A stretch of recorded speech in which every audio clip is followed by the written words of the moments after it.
You have a heart of gold. Don't let them take it from you. My soul laced the body. First of all, bring out the sun. First of all, bring out the sun. First of all, my soul laced the body. First of all, bring out the sun. Bring out the sun. This is it, I admit. For so long I've resisted to think that I've gotten suspicious with songs that I've written. Laughing at scars as I count the amount that there are, like it's none of your business. All that you have isn't bad when it's pushed to the max, and I'm asking for more when you spend and collect. It's frame switching lanes like I'm ditching my car, throwing you out of your own set of doors. I've made it longer than favorites of yours. I don't run the museum, but I've taken the tour. Deal with for real, you are wasting your skills as a person for cursing my name on a hill till your back is broken in pieces. Someone will fill the position you're reaching. Fight to the end, you'll be praising the sun like the people who know where we sampled this from. Grabbing my nuts isn't easy with both hands. I'm holding two boulders as close as a slow jam. Might get a kick out of hearing that line, so do I, but I laugh cause it hurts all the time. Going forward, the awkward moment is over. If nobody told you, we got more exposure. Words that I wrote spilling out like they've had it. I'm at it beyond that, I think that I'm rapping. I'm for the chosen few who know the rules are show and prove. Who care to hold the truth anywhere the flow is used. You're my neighbor, it's nothing but flavor. The drums, they can change my behavior. It's major, I carry your friend like a soldier to safety. In through the storm like the one that we're making. Check where I'm from, what I did and I'm doing. Of how many years that I spent writing music. Over prepared for the chair and the volts that it shares till I stare into space everywhere. I'll force you to upgrade words on the pavement to say something more than you're not entertaining. This all remains what I've wanted long since I heard MCs before me utilizing content. You hear me knocking as if heaven's door is closed, and I didn't plant the right seeds for necessary growth. I'm aggressive with the flow so you can find the event. Bring little jokes, I consider that a minor offense. Eyes closed with your head down, rock to the beat while you're looking both ways as a cross in the street. There's no need to ask if how fat this track is. You're full of only time that can't go backwards. I'm living my life like I know what it's meant for. Everything else is teaching me like a mentor. And being honest doesn't keep you from the slaughter. It's time you burn while I drink a glass of water. Instead of buying more things that you can't afford, you need the dust off the cardboard mat of yours. I break them off with the microphone, my hand is on as if I'm swinging from the chandeliers like the handlebars. I'm from another avenue, it's only natural that my mentality is shatterproof with the right attitude. Framework, I'm who they try to forget. Going overboard like your feet were drying cement. And I'm probably on the shallow end for calling this deep thought, but things have chewed me up inside, I've needed to eat smart. Your camouflage blending in with the Amazon while I'm jumping in the pool of sharks yelling cannonball. Don't be surprised if I'm not as upset, watching grown men crying over piles of debt. No longer waiting for your chaos behavior to outweigh my own thoughts of communication. Cause isn't it all quite a spectacle to make the impossible possible? I'm after your jaws on the floor when it happens, shrugging it off like I heard people clapping. This is exactly I get when I'm asking if you get to words of the strength and the passion. What more could you want from a day at a breath? Recording a song till you're dripping with sweat. I'm absurd, every word in the verse is determined to learn how you work like you're closing my curtain. Whether you dance or you stand and watch, even though I never ran the block of damaged spots, I'm way past creating to feel like I'm naked, exposing myself and not sure what I'm thinking. Made the wrong choices so many times, you don't think that I'm bad boy ready to die. And I've made up my mind if I'm taking the fall. Growth is what comes from the pain of it all. Enough of the wasted doubting. If you suffer, then suffer proudly. Enough of the wasted doubting. If you suffer, then suffer proudly. First of all, bring out the sun. Bring out the sun. My soul makes the body. First of all, bring out the sun. First of all, my soul makes the body. First of all, bring out the sun. Bring out the sun. My soul makes the body. First of all, bring out the sun. First of all, my soul makes the body. First of all, bring out the sun. Bring out the sun. My soul makes the body.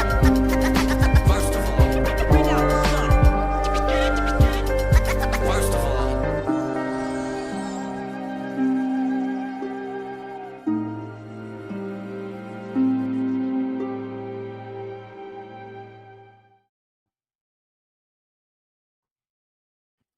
What's up, everybody? All right. Enough fun and games. That intro was created by Discord moderator and Mimic tier member Zayfree Shadow.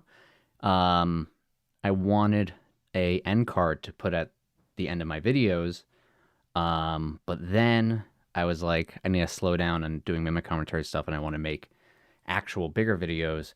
So I asked if she could turn it into a intro for live streams. She also made the new banner on the channel, which has a bunch of Easter eggs in it too. So while everyone fills in, what we're going to do is we are going to rewatch my videos starting from my first one up until Neverending Story, maybe How Elden Ring Saved My Life. I gotta see. But I need to rewatch my videos to see what hints and Easter eggs I left in them, as well as see what is consistent in my understanding of Elden Ring and what has changed. Yeah, I thought it'd be fun if we could just like all do it together, because I don't want to watch it on my own, because it's all very weird for me. Hi everyone. Hi Danko, Canadian Gamer Boy, Solaria, Space Cowboy, Brayart, Pharos, Christy, Moonlight Greatsword, Miffin. Loving seeing all the members. Love seeing, so many people have the Radigan icon now. That's so great. Yeah, so just like a background of, so we're going to do how to understand Elden Ring lore. I made this video because I wanted all right, a little background. So I started doing Elden Ring theorizing on Reddit, and then I was getting bullied on Reddit for, hi Nikki, I was getting bullied on Reddit for my theories, and I was like, I was very upset about it. And so I was like, you know what? Why don't I just make a YouTube video? Because if you make a YouTube video, you'll get more views than you would on a Reddit post, and it lasts longer. Like, people can find in the future. But I felt like I had such a radically different perspective on analyzing Elden Ring that I wanted to make my first video explaining how I analyze it. And I mean, just right out the gate, it's pretty, here's the answer. How to understand Elden Ring lore, causality, and regression. When I was doing the playthrough that led to me ultimately recovering my trauma memories, it really started, well, it didn't, it really like kicked off when I got the law of causality for finishing Gideon's questline. And it was like the last thing I was doing in the game. I don't remember the order that I played everything in. I have to check my hard drive because I have all of my footage. It's all dated based on when it was recorded. But I think I did Gideon's questline before I burned the Erd Tree. And getting the law of causality after beating Moog and finding Miquella's cocoon and reading that, I was like, oh my God, this is all you need. This just tells you exactly what is going on in Elden Ring. And so all of my theorizing after that point was just based on what is the causal connection to things. So I made this video, and it is at 720p quality, and it came out December 7th, 2023. So December 8th is a really important date for me, because December 8th is when I had my panic attack that led to me recognizing my first trauma memory. And my dog just threw up, and now she's eating it. So I guess we'll just let that happen. That's kind of gross. Yeah, so I got my first memory, my first memory that I can remember on December 8th. And part of doing the rewatch is I learned in the Lake of Rot episode of the Mimic commentary is that when I get like a certain level of being triggered, I get dissociative amnesia. So I just like forget a lot of stuff. And a lot of the things that I made during like 2024, like the period where I was most active making videos, don't really have those memories. So I need to rewatch them. And I feel like these videos are going to be really cringy because I don't know, I don't think they're that well made. But this one's a really special one because this is the only video that I have on my channel before the memories. So I got to see what I'm doing here. So without further ado, let's jump to the beginning. The lore and story of Elden Ring can be confusing. Tell me if you can hear it to all. say the least. In most of Miyazaki's games, the primary director of Elden Ring, I made this you take using control of a nameless Windows character Movie in Maker. a dead or dying fantasy world where the most interesting and pivotal events have occurred hundreds to thousands of years prior to your character's arrival. The story is told through missable cryptic dialogue, vague cutscenes, and the actions you as a player take in-game. Meanwhile, the world's lore and history is found through various item descriptions scattered throughout the game map, or through the visual storytelling of the environments. Even if you dissected every in-game item with your telescope, talked to every NPC, played the game multiple times, and read every item's description, you still probably don't have a clear picture of what is going on. Luckily for us though, Elden Ring has provided the tools in-game for near-complete understanding of the lore and story. All we have to do is know what those tools are and learn how to use them. In this video, I'll go over 2 pieces of in-game knowledge you need to fully understand anything about the Elden Ring story and lore. And by the end of this, you too will be able to craft your own theories and be a certified lore hunter. Yeah, that oh, thanks. Yeah, no, it's okay, Aniki. It's fine. Don't worry. We save the crying for another time. You know, I haven't really changed a lot with how I try to like every time I try to write like a new script that that has to do with trying to express the act of analyzing Elden Ring, I always keep coming back to the same thing of like the act of trying to figure out what is happening is really difficult and confusing. Missable dialogue, like what else did I say? Yeah, the visual story and environment, like this one too is I see this I see this when I check comments like on Reddit sometimes where someone will post something really cool and then the comments will be like, oh, that's just a coincidence. And you know, if you've watched the Mimic commentary, like you know kind of like how we go through the environmental storytelling and dissecting every item in game. I think I say with a telescope.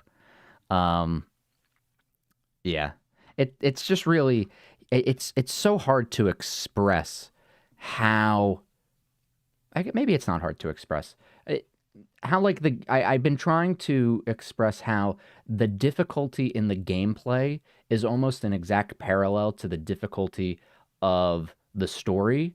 Like when you're, when people say like Elden Ring or Dark Souls has no story, it's kind of like the same as being like, well, if I couldn't beat the boss, there is no video game. It's just like you can't go forward unless you pass the correct skill checks. But when it comes to like the story and the lore, there's nothing in the game to tell you that you're going to be right or wrong.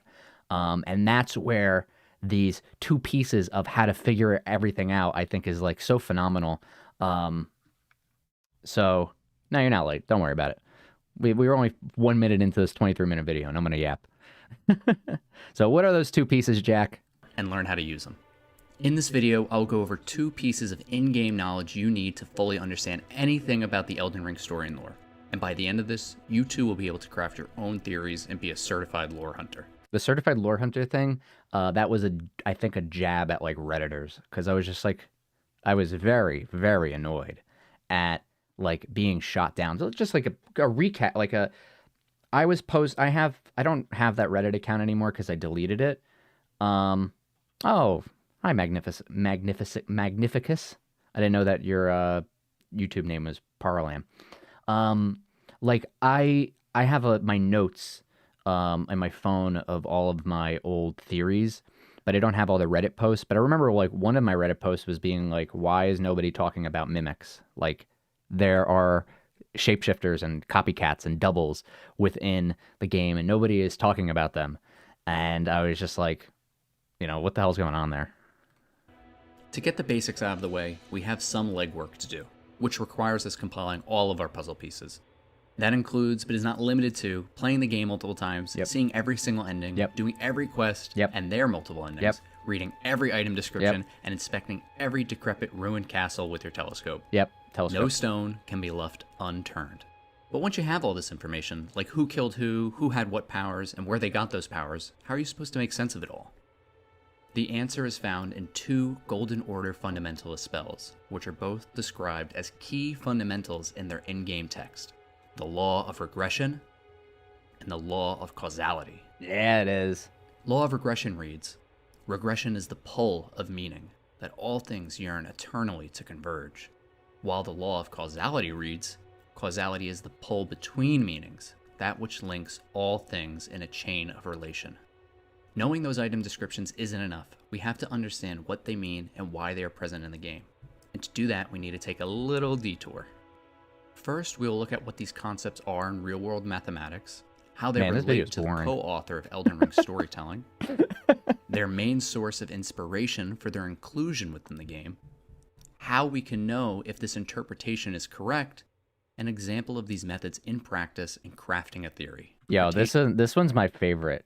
This one, I'm just gonna say it, and I want one of my haters to fight me on this, because I say this is how you understand Elden Ring lore, and like this is the way. This is what you have to do. And then I say, here in this video we're gonna prove that my methodology is correct. And you see in this thing, you see what that is? That's oh, look at that, the spiral. I mean, who would have thought? Who would have thought Jack is a Mimic had it from the very beginning? Oh, I'm glad that. Well, you have to do. You have to. It's okay if you do the Frenzy Flame ending, but you can't think it's the canon ending, because it does. There's a flash of white light in the Frenzy Flame ending, so it gets reset. Gamerboy says, watching your videos and theories really enhanced my understanding of Elden Ring's story, and every time I play, I'm just in awe how everything in the game as a story, like you have said before.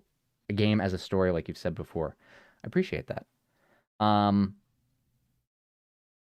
Yeah, you have to doing the Frenzy Flame ending, you have to do it at least once because you need to see Melena's eye. If you don't have that information, then I don't really think it works out. Like I prefer in like a canon way, when I think about the endings, this is not relevant to anything that's going on the screen right now. Here, I'll talk. Well, I'm going to talk about math, and that's kind of boring. Methods in practice in crafting a theory. Without further ado, what's up, Boss Sauce? Let's jump in. I think like the canon ending order is like causality and regression are two concepts that are used in statistical analysis maybe to like determine how different variables are affected or fracture unaffected by each other. Then the mending causality runes, is defined as then frenzy a bunch of times, cause-effect and then the Dark Moon relationship ending between two variables. Simply, there is causation when action A causes outcome B.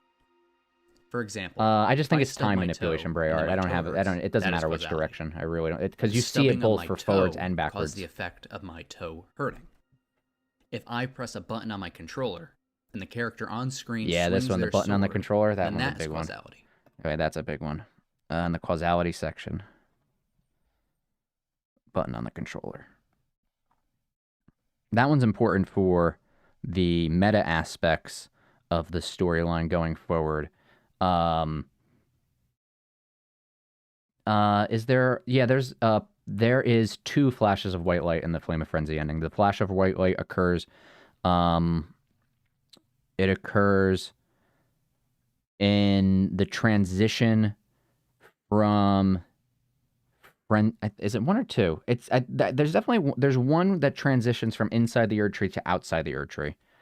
I use it in one of the videos, but this one's important. The pressing of the button for causality, for the Black Swordsman story, who hasn't had a video in almost 2 years because he's stuck in a liminal space right now. Pressing of the button caused the effect. I don't think I chose. I don't know why I chose Loretta's. The philosopher John Stuart Mill's criteria Oh my God! for inferring Here, causality quoting is John this. Stuart Mills. What a freaking nerd! 1. The cause must precede the effect in time. Maybe I chose it because of the A statue. must happen Oh, before okay. B. We'll do that. 2. Talking about causality in Cause and the effect Halo are tree. correlated with one another. There must be Talk relation about between A causality. Yeah, this is interesting and that I chose the 3. Halig tree for correlation the between causality. two must have Because this is where you get limited this. You influence don't of get third the law of variable that causality causes from the here. two under It would have been better if I consideration, chose Moog, but this is i.e. kind of interesting because it's in influence front of the from statue. co-founding variables Talking about C, causality. D, E, Oh, and then I go etc. right to should the be beginning. limited. So maybe it didn't matter. Maybe I was just It is choosing important to gameplay. note that correlation does not equal causation. Yeah, okay. All right. Correlation doesn't equal causation, which could be a tell for me changing Is the the connection or relationship between two or more things, changing while the footage. Causality is the cause-effect relationship between the correlation two things. thing is funny. Our other concept is regression. Regression is defined as a return to a former. Yeah, I felt like I really had to explain. Yeah, you can rewatch this live stream. I feel like I had to really explain what these were. Just like if no one knew. I did it like in a community college, or post fact editing and post. That's post fact editing. It's called time travel. Where I learned you could just do whatever the fuck you want with the scholar quest and Night Rain. You could just say the past is different and then it makes it so. Yeah, I just felt like I had to explain what these were. Oh no, I had to explain I know why. I had to explain the mathematic reason for causality because of how I understood regression, and I go through it here about being able to like use math to go backwards because that's how I was looking at regression. Corresponding values of other variables. Very You know boring the stuff, so output of dry. something, but you want to find the time and cost required for that output. If there is a causal relation between two variables, a regression analysis can predict one variable.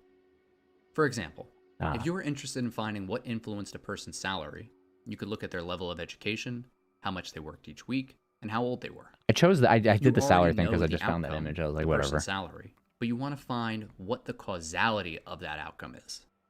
I think you see where we're going with this, but you still might not be convinced at how important these concepts are to Elden Ring. It's a We boring still have to video. It's not continue fun. this detour, but instead of math, we get to talk about the other guy who wrote Elden What's up, Ring. Ramen? George R.R. Martin. Here's where it gets fun. Yes, a song of Elden and Rings.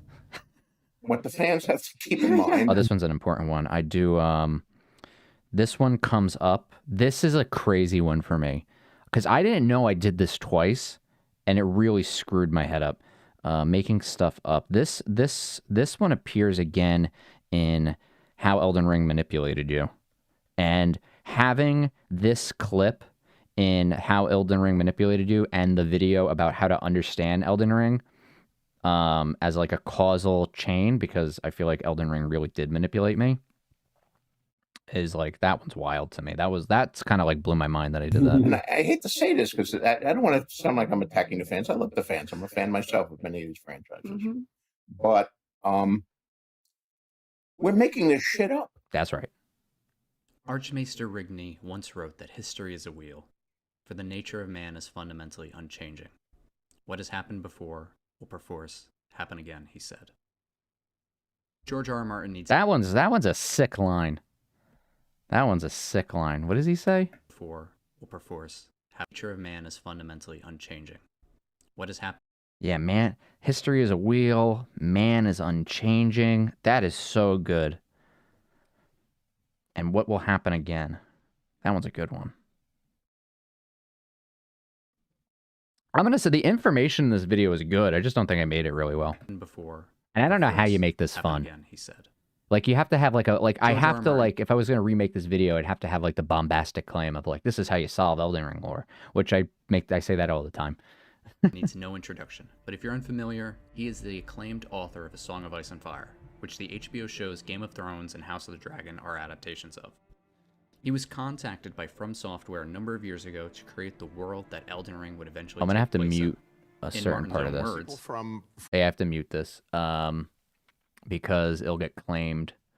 These guys, Turtle Pendant, they wanted to do this video game, and they wanted a world built. They wanted the world building, which, you know, I've been doing for quite a while, and I like doing it. And they made it clear that Elden Ring was going to take place in, let's say, the present of their game universe. But what they wanted me to write was what happened like 5,000 years before that totally screwed up the world. So that the present was really messed up. So I went back and I wrote, you know, a history of, what'd you write a history of? What happened 5,000 years before the current game and who all the characters were and who was killing each other and what powers they had. You know, they had these runes that were the center of the game, and the rune got split into many pieces, and the runes, and that's what screwed up the world. So I did all that. Okay, cool. Thank you, George. He's a nerd. What? Are you writing down your own banger lines? Yeah, I'm writing in my notebook. Would it be too much of a burden if I asked you to move your camera out of the subtitles or perhaps the drag? Oh, yeah, I can move the subtitles. Here. How was that? Listen, I don't know what I'm doing. George R. Mimic. Yo, yes, I gotta... Hidetaki Mimic Zaki and George R. Mimic. It's coming. It's coming. I gotta write that down. Hidetaki. That's me. I'm Hidetaki Mimic Zaki. Mimic Zaki. And I'm also George R. Mimic. Get ready for the frickin' Radigan video. It's gonna blow your socks off. Okay, let's keep going. Essentially, he built the world of Elden Ring, from the entirety of the game's fictional history to who each major character was and what they did, up until the present day of the game, cultivating in the story we play through as presented and edited by Miyazaki and his team. Yeah, man, I'm kind of astonished just how consistent I am since my first video, with just being firm on like everything that happens before you start playing the game is just like it was Martin. Oh, the cosplaying will come back. The cosplaying is coming back. So actually I want to make a side. I have this year I want to make 2 videos. I want to make a Deracine video, and I want to make the Radigan video. And I kind of want the Radigan video to just have like all of my ideas and things that I wrote from the past few years. Like one of the things, part of just not just rewatching is I have to.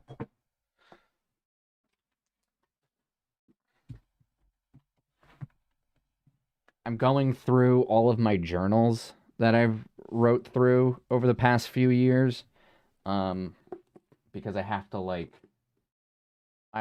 figure out all the stuff I wrote. Here's a fun one here. I'll show you something cool. Here's something cool. Sometimes,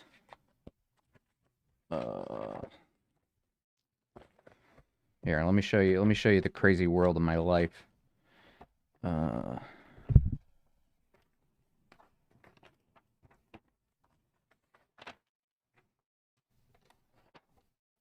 Give me a second.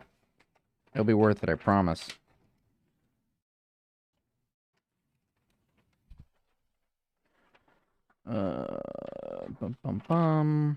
One moment. All right, cool. Hey, check this out. Look at this frickin'. Don't pause this. Look at it. Look what happens with my writing. I was writing about Bloodborne, and I was writing about the cleric beast, and writing about its arm and its grab attack, and then frickin' triggers my brain, and handwriting changes. Oh, thank you, Aniki. I'm glad that you liked it. I'm very honored that you asked me to do the voice of Miyazaki, of Mimikzaki. Knowing Okay. how George R. R. Martin writes his stories and the technique he uses to facilitate his storytelling can help us understand the story of Elden Damn Ring right in a it major can, way. Jack. One of those techniques is presenting the reader with an in-universe history and folklore that foreshadows and parallels the primary story. One of the Yes. mostly Okay. Listen, that one. Listen, if you're watching the Mimic commentary, and you know how we're doing like our theorizing with the Blue Dancer, you know, the blue, like I'm saying, like the Blue Dancer is so many things. It's a thing in the past, but it's also something in the future. Like it's the Blue Dancer of the past legend mirroring millennia in the future. And like, honestly, just knowing how George R. R. Martin does his storytelling just tells you like what a piece of lore is doing for us. So confirmed instances Jack, you tell of us this what that occurring one in is. Song of Ice and Fire is the event known as the Dance of the Dragons, found throughout the main series of books and in the prequel book Fire and Blood, of which the show House of the Dragon is an adaptation of. The dance boils down to a succession war within the Targaryen family that inevitably leads to the extinction of dragons in the present-day story. In the fifth and latest book, A Dance with Dragons, not to be confused with The Dance of the Dragons, You're we so start to clever, see the so witty. beginnings of a possible clash between two potential successors to the Targaryen royal line. In 2003, before the release of the fourth novel, a fan asked Martin, "Will we find out more about the Dance of the Dragons in the future books?" Martin responded, "The first answer the second. The second will be the subject of a book. The first one will be mentioned There's a from lot time of to Azora time, highs. I'm sure." Since then, the parallels between the origins, the event itself, and the aftermath of the first Dance of the Dragons has been deeply analyzed and compared to the primary story to further our understanding and attempting to uncover what is being foreshadowed, trying to find the causality within the fictional historical event to predict what will happen in the main narrative. Since Elden Ring is an open world I should have given an we don't example here. necessarily get told the history of the lands between in a traditional sense, and when we do, it isn't always direct what the implications can be. With exploration, however, we can walk through the history of the game's world and do our own archaeological expedition to figure out what happened, Man, I'm running out where of it breath on happened, that one. and when it happened.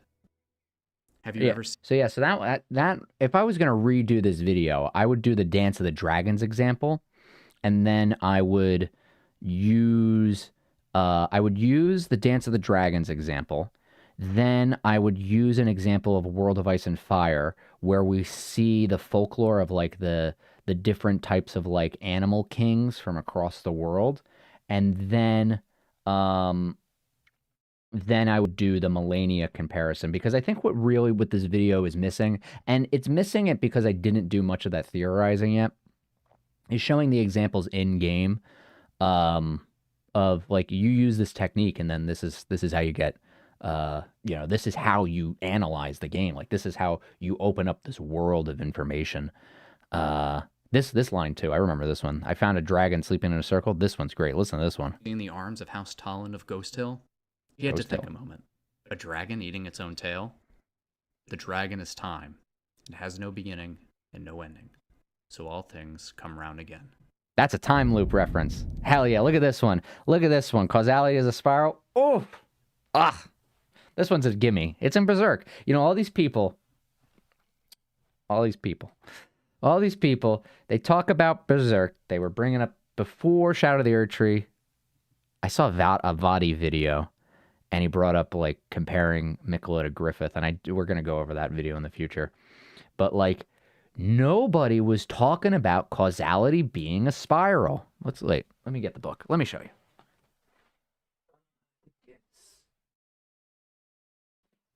This one.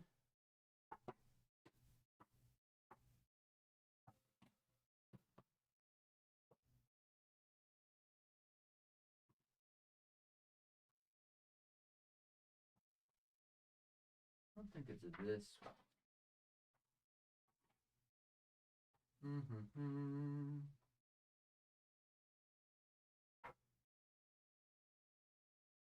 Might be this one.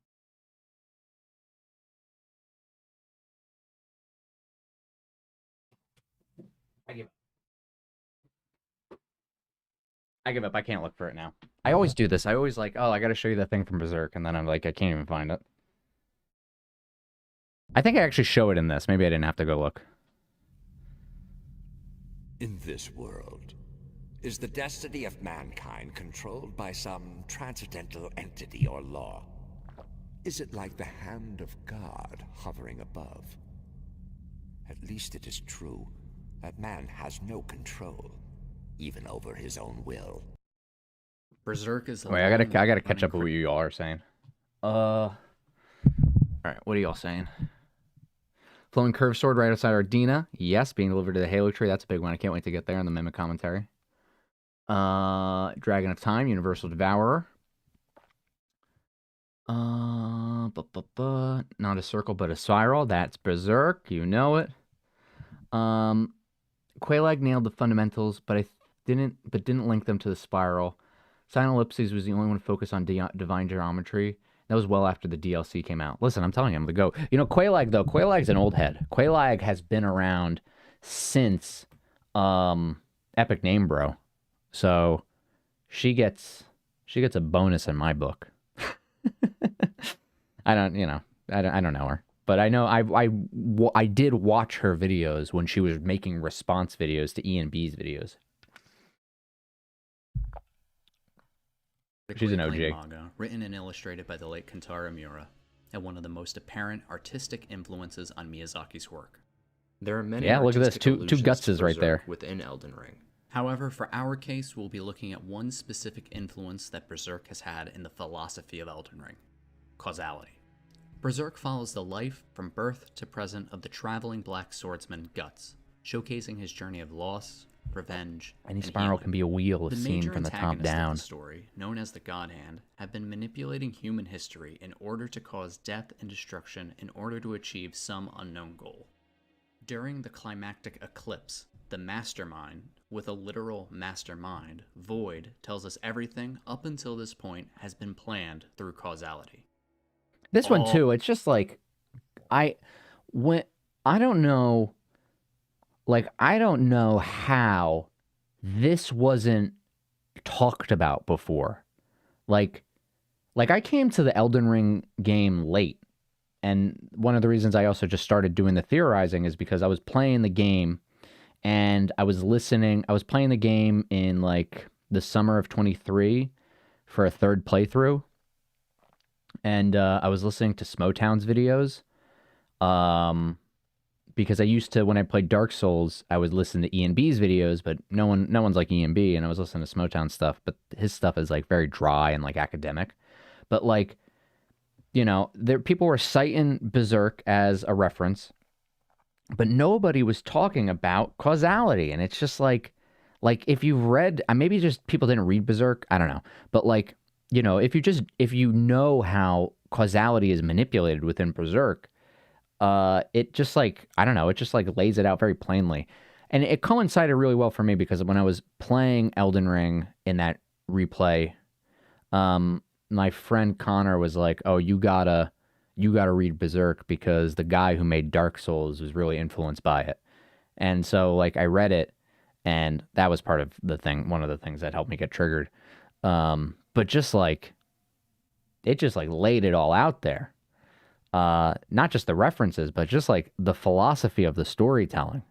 But it's not unique to Berserk as I've come to recognize with a lot of like storytellers who focus on these type of like a lot of stories that have to do with trauma really have to do with like this, you can't escape the currents of causality ordeal. All lies within the currents of causality.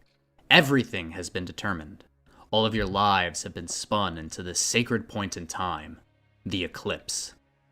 Throughout the manga, we see subtle examples of the God Hand's influence on the event. Yeah, so if you haven't read Berserk, I think that's Ubek or Conrad. There's 5 members of the God Hand. This one's that's Void. He's the mastermind with the mastermind. Then I think this one is Conrad. This one's Ubek. I forget their names, and that's Slain. So in the left one, it's Ubek. I'm gonna say it's Ubek. I don't remember. I think it's Ubek. He is causing the rats to spread a plague. And that leads people to go to follow an encampment away from, like, as plague survivors. Like, this leads to people becoming refugees. There's some wars going on. Yada yada. The next one is slain in the fires, and she is leading the people at the refugee camp that were pushed there through the plagues into like this weird sacrifice sex cult. So you could see like this is how they're manipulating causality. Like, they are creating the conditions that will have people to make a choice, but they only have one choice to make. It's either you stay where you are or you die. It's like if you put someone in a room, and then you light the room on fire, and there's two doors. One door is closed and the other door is open. It's most likely that the person to escape the fire is going to go through the open door. And if I was in this scenario, I'm the one who put the person in the room. I made the two doors. I made sure one was open, one was closed, and then I also lit the fire. So like, there's no real choice being made here. It's just it's a perfect conditions of cause and effect. Events. But what is important is the explicit nature that causality is present within Berserk. In a conversation between Guts and the enigmatic Skull Knight describes causality as thus. Oh, this is one of my favorite lines. Unfortunately, there's no way for man to change the course of this festival. This world is as moonlight reflected on the water's surface. The moon's light will not be extinguished. So long as the moon exists in the sky, moonlight will remain on the water. And this is I'm a doing thing lives for a rewatch series. This is a poetic way to explain causality. The cause is light reflecting off of the moon, and the effect is moonlight being cast on the water below. In this analogy, the effect cannot be prevented because the cause cannot be changed. In the context of the story, man is deemed helpless to change the outcome of causality. He is a victim of fate. We already subsist within the currents of causality. We who exist beyond the physical are still merely shadows on the water. This poetic rendition of talking about causality with currents, shadows on the water, moonlight reflecting off the water. The memory of grace looks like a reflection off the water. Having the Elden beast fight be on water. Having the primeval current being something that the sorcerers are trying to tap into. That is like they're essentially trying to understand the causality of the universe. Then when we played, and if you're not a member and you haven't watched the Deracine playthrough yet, I recommend watching that before I make a video on it. But then we learn about the river of prayer and how prayers are sent down the river, so spirits can follow the river as well. It's all very cool stuff, but just like you can really, when you read between the lines of Berserk, but it's really just like right in your face, current of causality, you just see like how in your face the what would you call it? The influences in Elden Ring. Like it's more than skin deep. It's not just like the armor and the sword. It's really just like the philosophy and the poetic rendition of how they explain these concepts. And by knowing current of causality, when you think, well, what's the primeval current? Why are they trying to use the wisdom of stone to tap into the primeval current? Well, if you think of like a rock has more memories than a person, if you can have the wisdom of a rock, then you'll know what the causality is to that point. Everything has been determined. All your lives have been spun into the sacred point in time, the eclipse. We're not going to, when we get to the first Black Swordsman video reaction, we're going to talk, also thank you for the super chat, Solaria. That's very kind of you. The eclipse as I got a lot of eclipse theorizing, but I don't know if anyone's ever read the book Gerald's Game. It's a Stephen King novel, and it's about this woman and her husband who they're trying to spice up their dying marriage and their petrified romance, and he wants to do some like kinky stuff where he handcuffs her to the bed. Stuff happens. He dies. She's stuck handcuffed to the bed, and she's stuck like ruminating over her thoughts. And spoiler alert for Gerald's game. Also trigger warning. We're going to talk about some trauma stuff.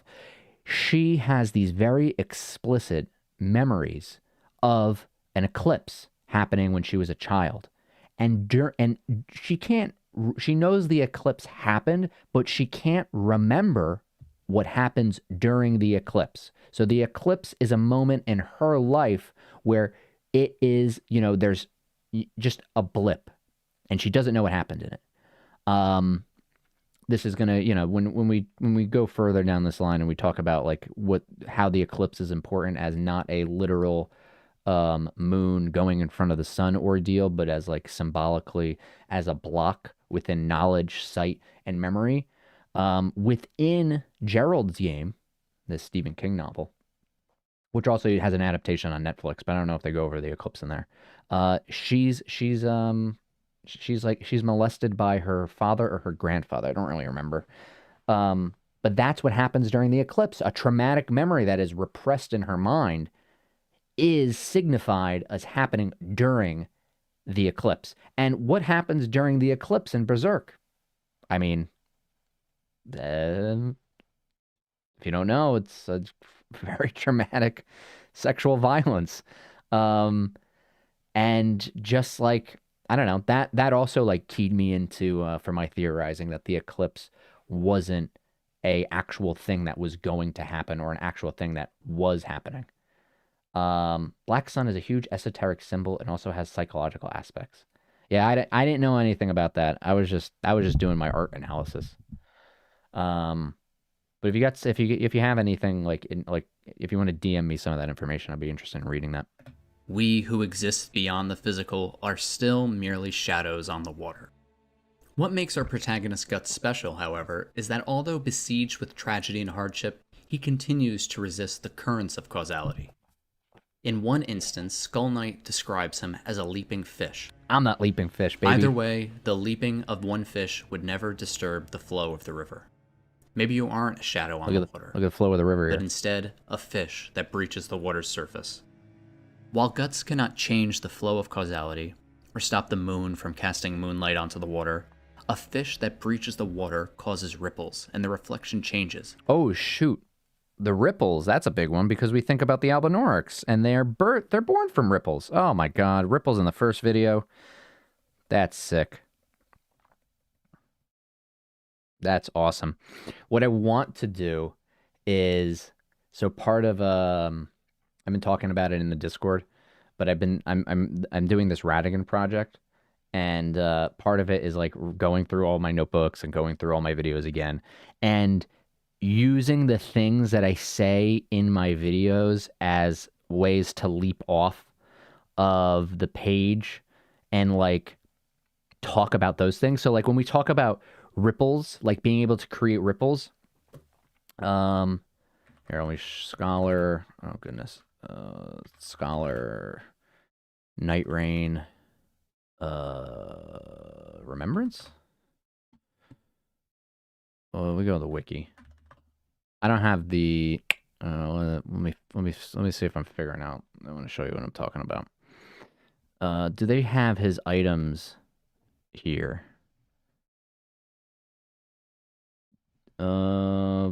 It's the crown of the golden one. Headband of the golden one. Okay, so this one's pretty sick. So the scholar, who's an Albinoric, he wants to weave the past into being. This is the headband of the golden ones. If we look at Elden Ring, commoner headband, let's go to the fandom. Altered. Okay. So it's making a reference to like this headband. Well, geez. Hit you guys with a white light. Sorry about that. I just have to, let me go zoom in here. Okay, cool. So it's making a reference to this spiral headband, and this spiral headband. In the main game, A headband with cloth removed. Yeah, okay. I'm not going to support you. A headband with the cloth removed, standard wear for commoners of the lands between. Only there are no commoners remaining with their wits about them. You know, when you think about the commoners, they wear those the Erd tree blocks around their necks. However, they have this spiral. So all of the commoners are wearing this. But what does it mean? Well, we learn that this is the headband of the golden ones. We find a bunch of commoners at the Albinauric village. A headband worn by the denizens of the lands of gold. This commonplace accessory in the lands between signifies one's faith and gratitude for the grace of gold. The scholar was certain of the purpose that lay before him, to weave the past into being. So what does that really mean? Well, now when we look at the commoner's headband, we know that not only is it standard wear for the commoners of the lands between, it also signifies one's faith and gratitude for the grace of gold. Oh, grace of gold. All right, white light again. Do we have grace of gold? The grace, okay, yeah, we've done this in the Mimic commentary with Golden Rune 10. When we look at the Golden Rune items, Golden Rune 6 talks about those born at the foot of the Erd tree are blessed. Okay, that's born at the foot of the Erd tree are blessed. That is the belief of the people of the plateau. However, with Golden Rune 10s, and Golden Rune 10s we don't really start seeing until we get into the underground, and we can get Golden Rune 10s from Silver Tears. The grace of gold bless those who are first to serve it in the most vivid of coloration. And what you'll notice about the grace of gold in Golden Rune 10, and what you'll notice about the grace of gold in the headband of the golden ones, I don't see any mention of an Erd tree. I don't see any mention of an Elden ring. I only see a spiral and the grace of gold. So this weaving the past into being is now we're recontextualizing what we thought about Elden Ring. What the scholar did in Night Rain, 4 years after Elden Ring's release, has changed Elden Ring without changing Elden Ring. It's always been this way. You're going to go through Elden Ring again, and you're going to notice the spiral. You're going to see this spiral, and you're going to know the spiral is one's faith and gratitude for the grace of gold. So what is the grace of gold? Well, that's something we'll do with that later. But it doesn't say Elden Ring. It doesn't say Erd Tree. It doesn't say Marika. It doesn't say Mikola. It just says grace of gold, and it shows a spiral. So that's pretty neat. And that is, yeah, causes ripples to change. So that's like the fish leaping out of the water. Oh, I screwed up my screen is all screwed up on the other side. Wait 1 second. I hope this doesn't screw up my stream. Give me a moment, everybody. I'm sorry.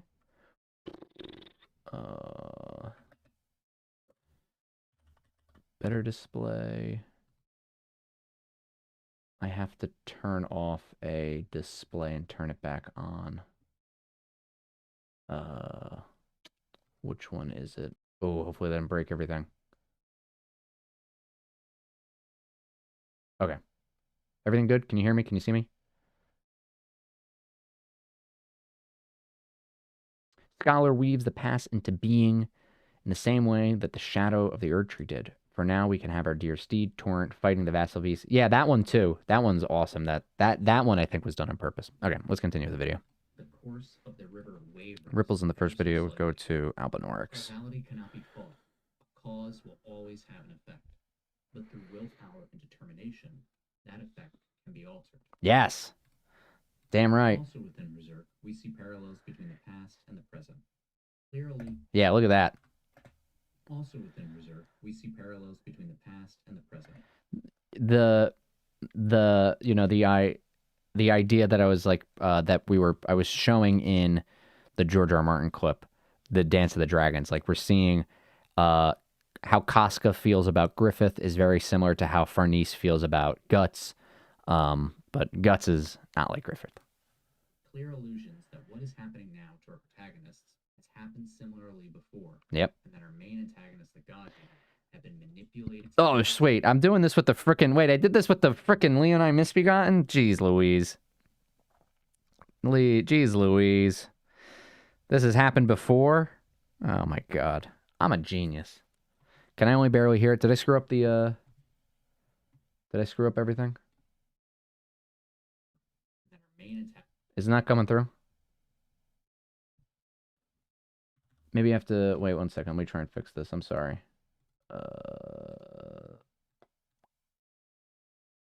Flip it on and off. Let's see. Why isn't that doing the sound coming through? 1 second. I screwed something up. The video isn't streaming? Oh, there's an issue with my OBS. Okay, wait. Let me fix this. Turn that on. Let me do... Give me a moment. I'm sorry. If I change it to this and then change it to that. Okay. Let's see if that fixed it. Sorry, everybody. Be fought. A fish that breaches the water causes ripples, and the reflection changes. The course of the river wavers ever so slightly. Causality cannot be fought. A cause will always have an effect. But through willpower and determination, that effect can be altered. Also within Berserk, we see parallels between the past and the present. Clear allusions the recent that what is tab, happening was that now to our purposeful? I don't know if that was protagonists has happened purposeful. Oh similarly. yeah, this is the thing I was gasping about before. I don't know if it was purposeful, but it did help. Like, doing lore hunting is so, and like analysis is so much easier with the freaking recent items tab. Like when I replay Bloodborne and like Elden or Dark Souls and stuff, and I'm in the middle of a thought spiral, and then I don't know, and then I don't know what I was like, what item I just picked up.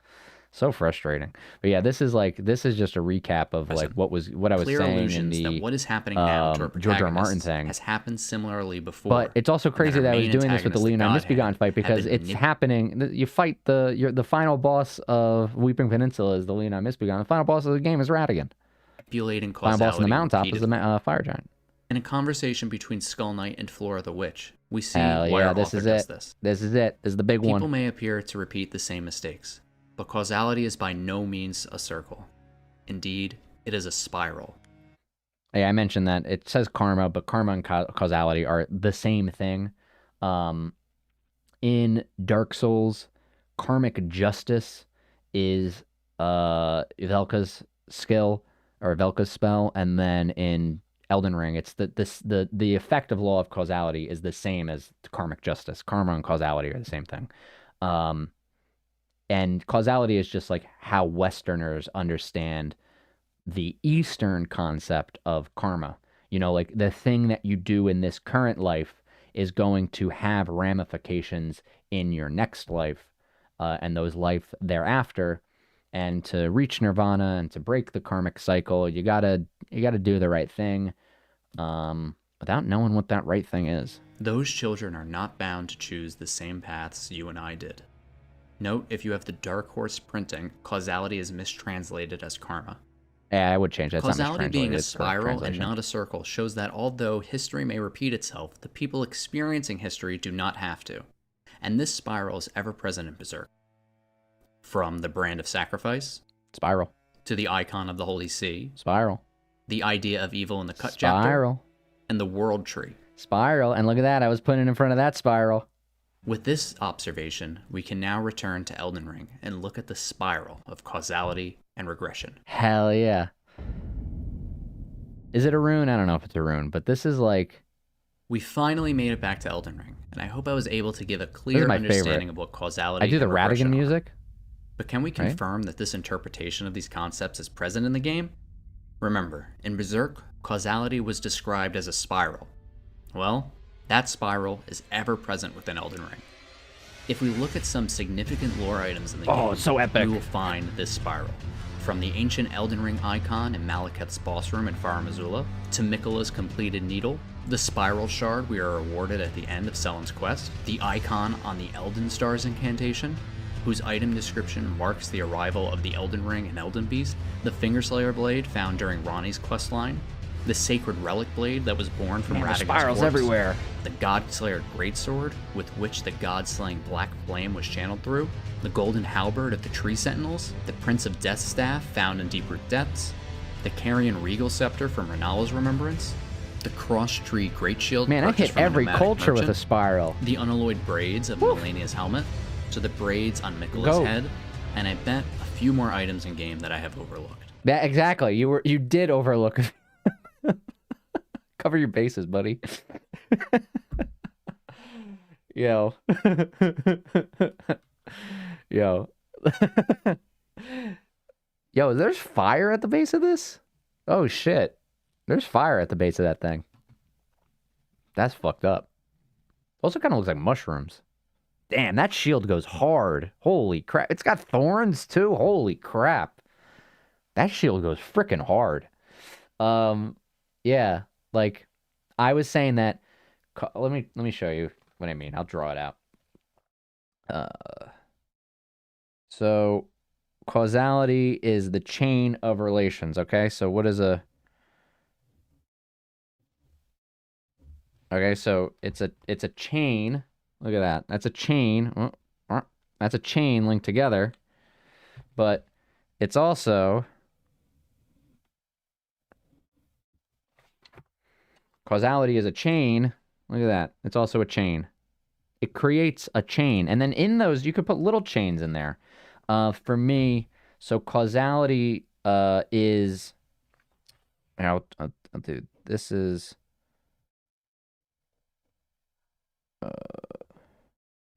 Sorry, I'm just doing a drawing for you all. And then these... Causality, yeah. Okay. So, hopefully this makes sense. So the frickin' imagine there's like, let me do dots. Imagine each of these lines has points on a line, like we're in a math class or whatever. And then causality is the one point can't happen without another point happening afterwards. But regression causes those points to want to converge. So you get two separate lines of causality, like they branch off, like they're branching off, but regression pulls them back together. So like the eclipse, like the Night of Black Knives, that is a regressive moment. It's a regressive moment because it's a point in the timeline, like we could see it in this image here. I guess I should have just used this.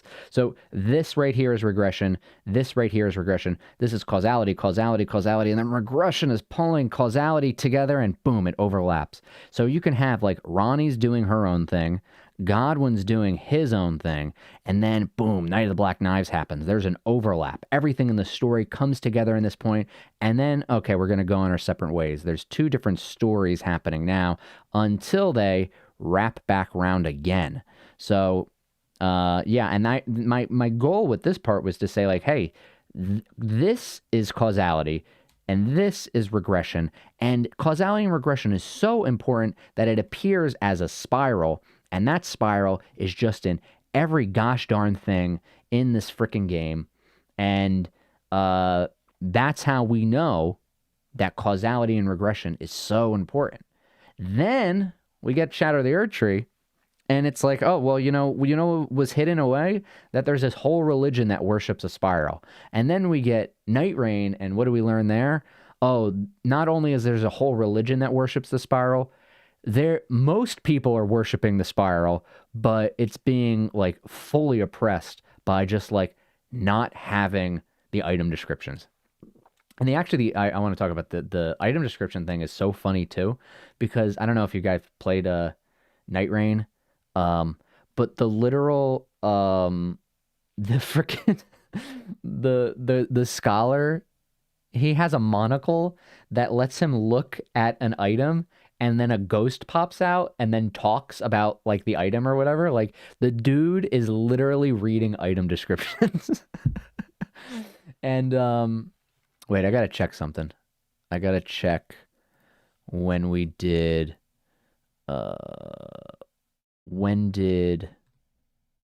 it's coming up soon. I gotta see if I got this before, if I got another prophetic hit. It was this episode of the Mimic Commentary. I think it's already live. I think it was this episode of the Mimic Commentary. And yeah, I was talking about the arcane stat. And I was saying that the arcane stat is what gives us the ability to read item descriptions. And this came out November 27th. When did Forsaken Hollows come out? I didn't spell that right, did I? December 4th. Oh, hell yeah. Okay, sweet. So, yeah, this is another hit for old Jack here.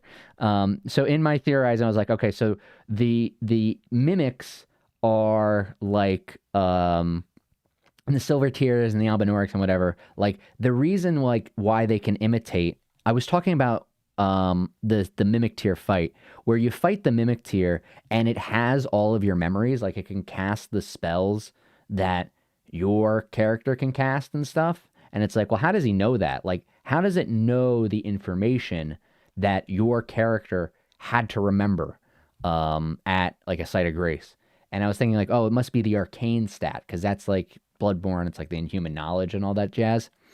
And then we get Night Rain, Forsaken Hollows.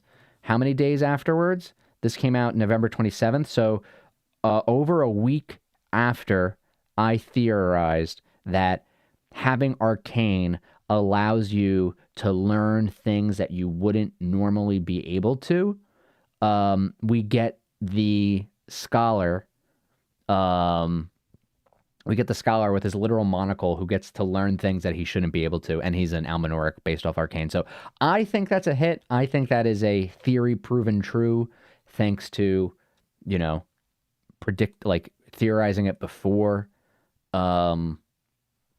we get information confirming it. But you're gonna have you can argue against if I was right or not. I think I am, and I think it's the same ordeal with the spiral stuff. The golden halberd of the tree sentinels, the prince of death's staff found in deep root depths. Oh yeah, it is DNA. I mean, you mentioned it earlier. It's here. If you want to watch a really great video, I'll drop this in the chat. This guy is my favorite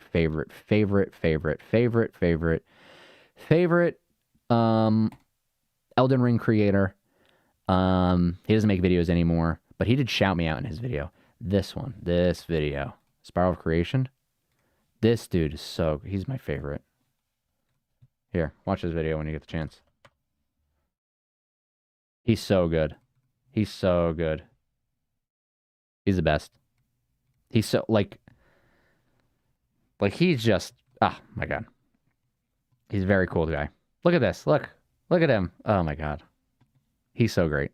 Watch Elden Tales. If you need, yeah, he's done. But if you need someone to watch his videos. They're great. Anyway. The cross tree great shield aids. Okay. With what we know now, I think it is clear that causality, and by extension, regression, plays a clear role within the game. Ferris, I wear the blindfold for safety. If when I don't wear the blindfold, we get an episode like Lake of Rot or Breaking the Spiral, where I just the blindfold is for my safety. Side of just 2 incantation. And that the visual symbolism found in game parallels the symbolism found in Berserk. We also learn that George R. Martin, the co-author of Elden Ring's world, likes to implement foreshadowing via his world building by crafting a history which will repeat itself. What happens? And by looking at real-world application of these concepts and statistics, we now understand what causality and regression mean and how to practically use them. But now that we know all of this, and that is significant within the game, how do we use this to understand lore? First, their in-game descriptions again. Law of causality reads, this part probably needs a lot of work. Causality is the pull between meanings, that which links all things in a chain of relation. All things within the game are linked by a chain of relations. Nothing is included for no reason. Yes, this one. Oh my God. This one just annoys me so much. Like, I stand by this. All things within the game are linked by chain of relations. Nothing is included for no reason. And it's like... Nothing is included for no reason. Like, it's a piece of art made by human beings. Like, they had to freaking, like, someone had to put put this stuff in the freaking game. And, like, I don't know, when I see, like, oh, you know, it's a coincidence, they didn't mean it. It's like, bro, then what's the point? Like, why are we wasting our time analyzing these games if it's all just, like, happy accidents? Like, this isn't real life. This isn't, like it was made by a person. I mean, unless you want to argue that it's just a coincidence that someone made this piece of art the way that it did or something. It's, you know, Elden Ring is just also in the causal chain. There is a purposeful cause and effect. Yeah, so annoying. Each a link in the chain. Law of regression reads, regression is the pull of meaning that all things yearn eternally to converge. Redo how I History explain wishes to causality. repeat itself, and with regression analysis, we can find the patterns of cause and effect. No, that's right, because I did the history repeat itself. That's like, it's a line. Oh, you know what's another cool one? Wait, what is math sin? Yeah, when you do a y equals sin x, it's like this. I wonder what the other one to do it, like if it overlaps and stuff. Because then sin, we think Velka, who has karmic justice, and karmic justice is the law of causality, and whoop, hey, what do you know? That's the goddess of sin for you. She's the goddess of calculus. Okay. Improving our understanding of events by following the links in the chain backwards. So although the lore and story may be confusing or not entirely clear, if we look closely and attempt to figure the meaning for something's inclusion, then we can uncover where it fits in the chain of relations, in the flow of causality. Sometimes we don't have the cause, we just have the effect. So with regression, we can look at what we know and work backwards to find at least one variable in the cause-effect relationship. That one's a really important one for me. That we know, like, I don't know, this is just me laying out how I was doing the analysis. It's not entirely clear. If we look closely and attempt to figure the meaning for something's inclusion, then we can uncover where it fits in the chain of relations, in the flow of causality. Sometimes we don't have the cause, we just have the effect. So with regression, we can look at what we know and work backwards to find at least one variable in the cause-effect relationship. Yeah, if you don't know why something happened in the story, but you know it has to have a cause, you look at the effect and you think, okay, what caused this? And you just keep going backwards. And you just keep going backwards and backwards and backwards, and then you trigger yourself with uncovering trauma memories. And then you keep doing it over and over again until you get more, and you're like, when is it going to end?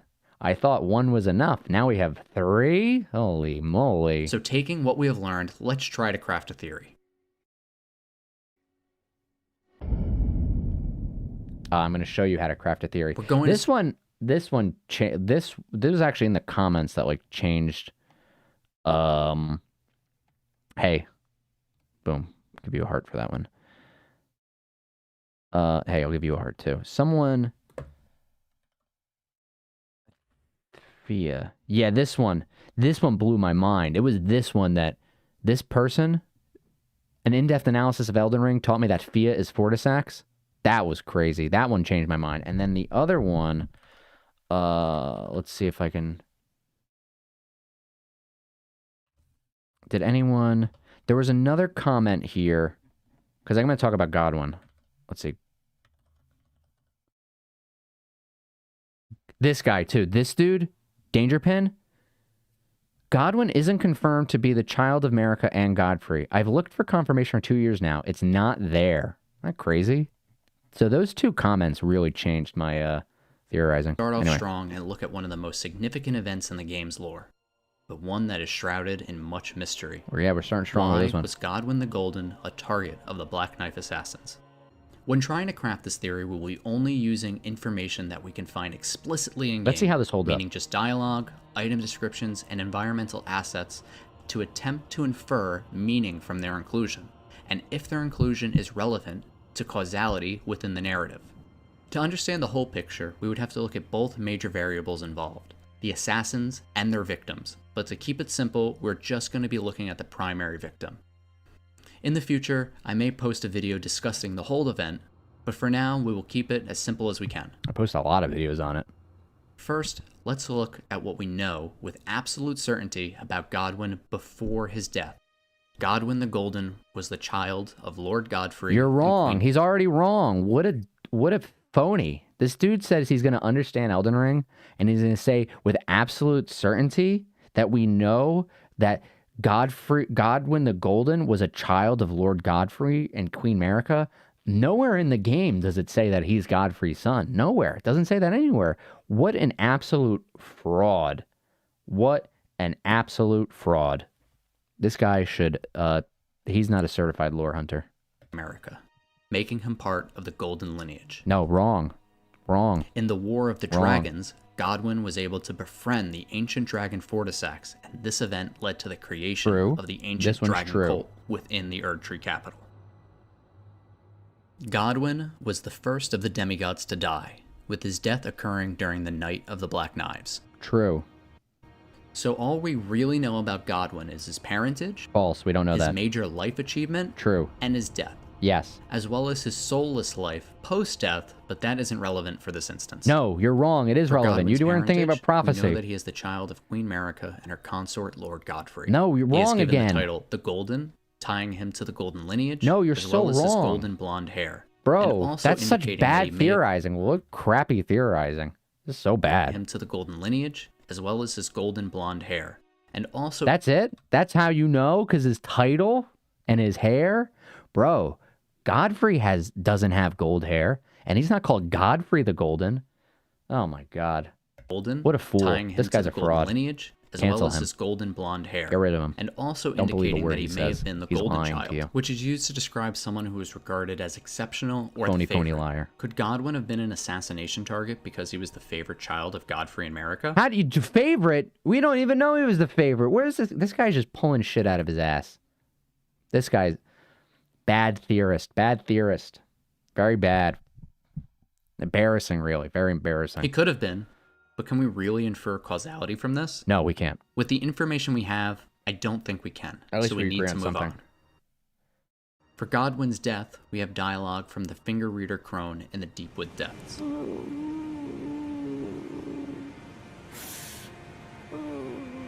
Lord Godwyn.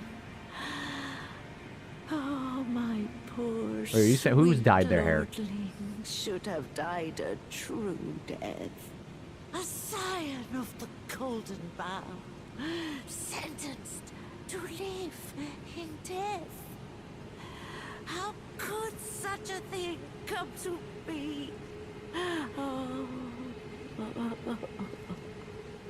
From this dialogue, we know that there was a mistake in Godwyn's death. That as the first demigod to die, he should have been a martyr for destined death and die a true death. This dialogue also confirms his golden lineage. Oh, you know what? That's pretty funny. It confirms his golden lineage, but it doesn't confirm that he's part of the golden lineage. It just confirms his golden... Oh my God, that is so freaking clever. Confirms his golden lineage. That is such a clever... Holy crap. That is so clever. Confirms his golden lineage. Not that he is part of the golden lineage, but that he is a scion of the Golden Bough. Like, he has a golden lineage tied to the Erdtree, but it has nothing to do with being tied to Godfrey, because Godfrey's not a tree guy. That's so funny. It confirms his golden lineage. It does. Technically not wrong. You know what? Don't have to be right. Never want to be wrong. Godwyn being referred to as a martyr for destined death could have major implications to the nature of his assassination. Causality could be involved if we know more about why martyr was the choice word. Unfortunately, there isn't any more data within the game that expands on this, so we need to move on again. That's not true. There is, but I just didn't know. But we were trying to just find pieces. Like, I can't find anything about a martyr, so let's move on. Oh, you know what? Yeah, I know why I'm doing this. Lastly, we have Godwyn's involvement in the creation of the ancient dragon cult. Let's look at a time... No, it does. No. Doesn't it? Godric's Great Rune. T-Bone. Godric's Great Rune. The first demigods were the Elden Lord Godfrey and his offspring, the Golden Lineage. Oh, his offspring, the Golden Lineage.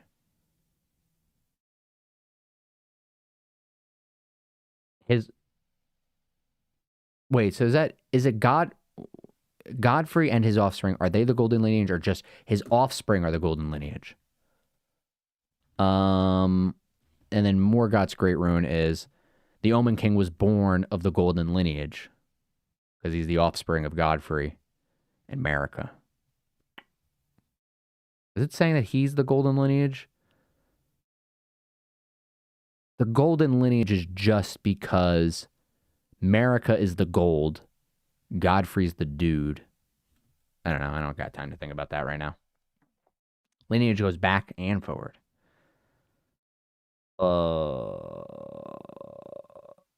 Yeah, okay. Line of the events based on item descriptions in game that lead to the founding of the ancient dragon. Oh, okay. So I skipped over the other stuff because it's like, well, we know his name. We know he befriended Fortisax. That led to the ancient dragon cult, and then he dies. So we don't have much data on the death and the martyr stuff, and we don't have much, like, knowing his name doesn't do like much justice. So let's do the ancient dragon cult bolt of grand sex.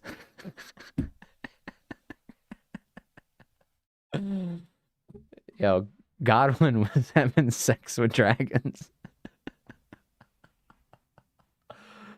Yeah, I think he is. Yo, Pixel, Godfrey was fucking. He was having grand sex. Where'd my pen go? Hey, you want to see something cool? I don't know if I should. I can change out the pillows on my couch. Right now I got the Luna one, but we can do my epic Pepe. Or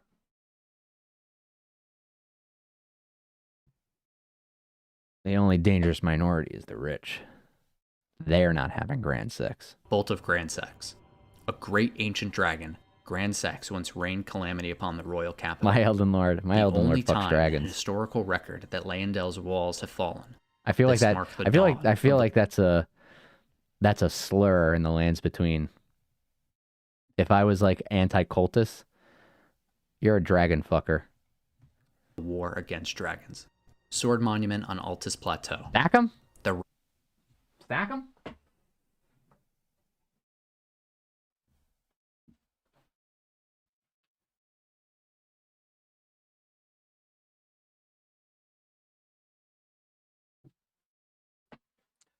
There we go. That's all you need to know about me. There's my books to prove it. Routing of the ancient dragons. Godwin the Golden Fall. I hide these pillows because like I'm in like for work.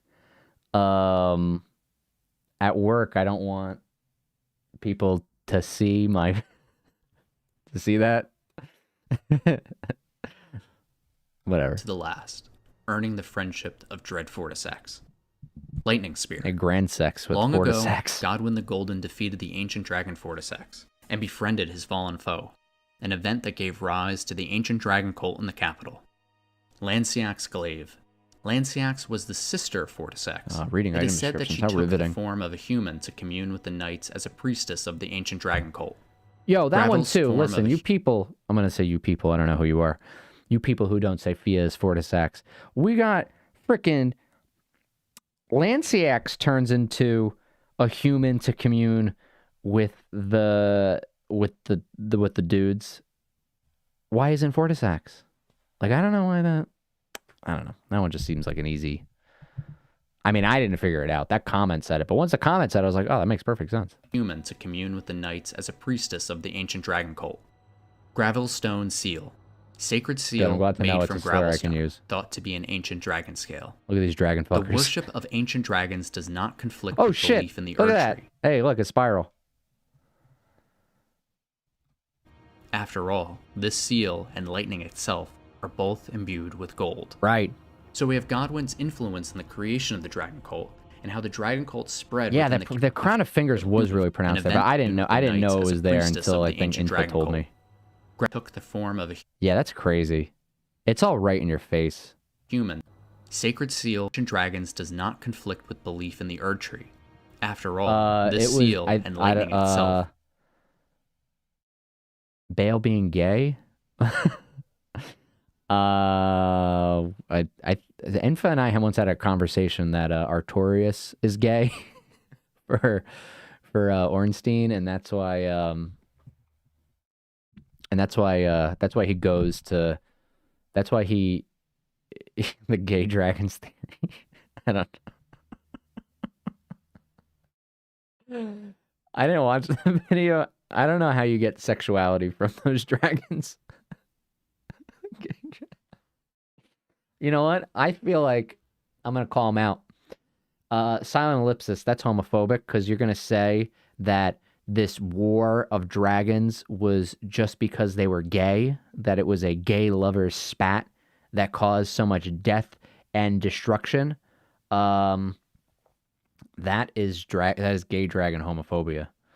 And I will not stand for that. I'm going to defend my gay dragon brothers and sisters.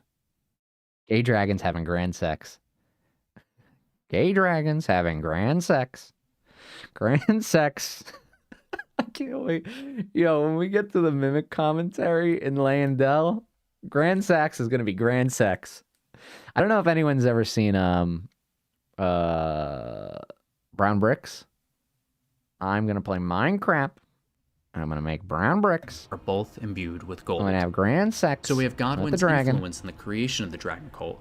And how this is why the dragon cult. This is now I understand why all these freaking dragon cultists are coming at. They came out of the woodwork when I was like, the dragon cult is bad, and they're like, no, actually, you get to have sex with dragons, so it can't be bad. But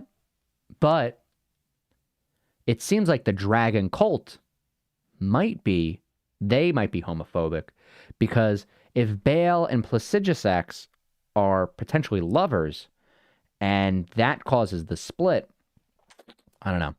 I also Minecraft Elden, I don't think Baal is painted. I don't think either. I didn't watch the video. Yeah, with the Inspector Gadget one. Yeah. Brown bricks, Minecraft. Oh, hey, Inspector Gadget. Senesax is I think Senesax was Baal's lover, and she has Baal fight Placidusax. Like I felt like that was the dynamic that was going on there, that she's the only ancient dragon that we find on the way up to meet Baal. And so Baal only wanted the female heads and the male heads wasn't feeling that. That's when Godfrey accidentally sees Radigan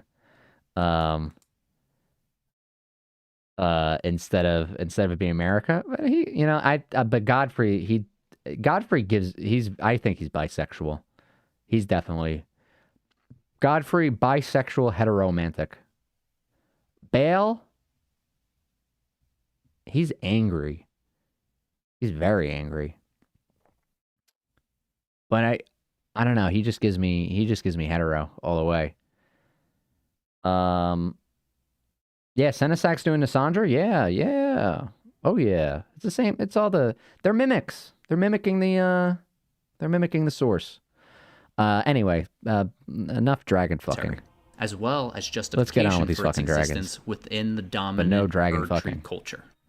Could all of this have made him a target for the Black Knife Assassins? Also, just the dichotomy of like how I'm talking Crumbling versus to what Zula this is a nerd is sacred talking site about. This home this to nerd many is not ancient talking about dragons, dragon sex at all. Stormhawks, There's and no the grand Dragon sex Lord happening in himself, this one. and is a prime place for us to look for hints about the dragon cult. No shit, Sherlock. 2 items really jump out at me. The Ancient Dragon Prayer Book, which reads, Prayer Book of the Capital's Ancient Dragon Cult, a lost They're tome communing that with never the reached the dragons. lands between. Contains that hidden red bedchamber, lightning huh? incantations. And from this prayer book, we can learn the spell Ancient Dragon's Lightning. Hey, I didn't bring nothing up. I read the chat. Baal, he's angry but not gay. He's angry but not gay. Gay people can be angry. But not Baal. Maybe that's why he's so angry. He can't live genuinely. And that's kind of probably why he lashed out at Placidusax. You know, Bale wanted them to be open about their love. He wanted who they were to not be hidden anymore. You know, he didn't want that life of shame. He wanted to be proud of who he is and who he loves. Except Placidusax. Placidusax didn't want that. Placidusax thought he had to maintain an image that he couldn't really show the world who he was. And so he started pushing Bale away. He started pushing him away. And that's where just Bale gets angry. He just gets so mad. Instead of him loving Placidusax anymore, that passion turns into a burning hatred. And instead of wanting to just be with him, he wants him gone forever. If I can't be with you, nobody can. That's why Bale's so angry. Bale wanted an open relationship. This is like, the 5 of us aren't enough for you? I'm talking about lore. A secret incantation of the capital's Oh, yeah, this is a big dragon one. Yeah, it was cult. a secret incantation. Summon a red bolt of lightning that Listen to the scatters nerd. and spread around the surrounding area. Spoken of in legend, red lightning is the weapon wielded by the ancient dragons. And with that, I think we have the linchpin for causality in our theory. A prayer book of the capital's ancient dragon cult that contains secret incantations of red and not gold. If the worship of the ancient dragons was permissible because of lightning's connection to gold, what could the fact that the red lightning incantations were said to be secret imply?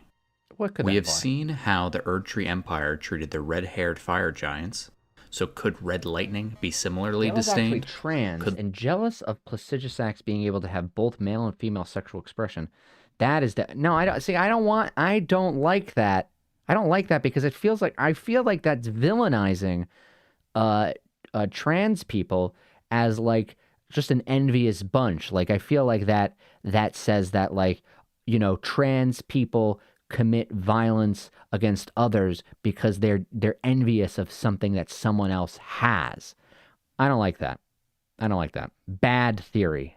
Transphobic theory. You've been hit. I hit you with the stamp. I stamped that on you.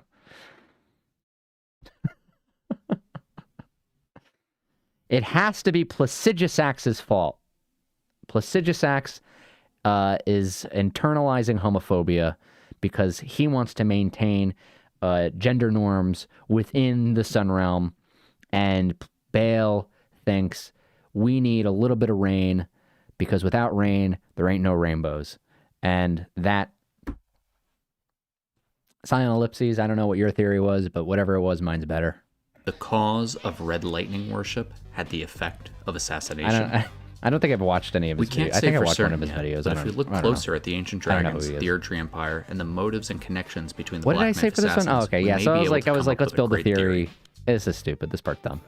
I hope But this video was good. able to give you an understanding of how to work through Elden Ring's lore, and that using causality and regression to That's break a down the theory, a events within the transphobic game theory. is Thank you all for you watching. really need to make your own theories. Yo, Radigan If Dragon. you like this video, please consider liking and subscribing. Make sure you as like well and as sharing it with subscribe a friend. and share it with I a have a friend. few more typical lore videos in the works that I think you might enjoy if you thought this thought process was interesting. My next video will be looking at Renala and what truly led the Carian Queen to grieve. Carian, not Carrion. Until You next can't time, carry a mariner. let's do the thing. Hey, look at that. Hey. We'll be looking What did he at say? Renala He did it. and What did he say? truly led the Carian Queen to grieve. Until next time, let's do the thing. Yeah, he did the thing. Look at, I screwed up the thumbnail here. It's not even like, this is stupid. This is so crazy. Again, like, I'm like, okay, we're going to talk about grief. And then I do a stupid circle. And also I got triggered the day after.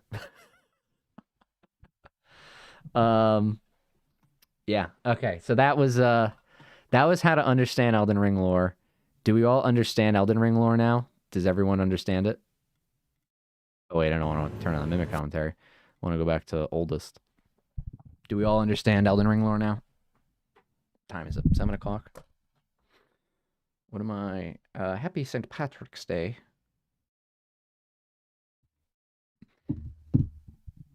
It's hard to hear an ellipses, let alone when it's silent. That's true. I don't know how anyone's listening to that. I'll watch his videos and I'll just steal his theories and I'll just be Jack as a mimic. No, Bale only has 2 on his back. He doesn't have 3. Okay. So how was that? Did we... Anyone... I don't know. I don't know. I didn't get a lot of notes out of this one. But I was happy to see how consistent I was. The crafting the theory one was like... That was bad. Are you wearing green? No, I'm wearing all black. Actually, I'm wearing all black. My wife has freckles, if that counts. No, he has 2. No, he has... Let's look at Bonfire VN. Bale. He has 2. Okay, let's see. 1, 2. 1, 2. Where's the 3rd one?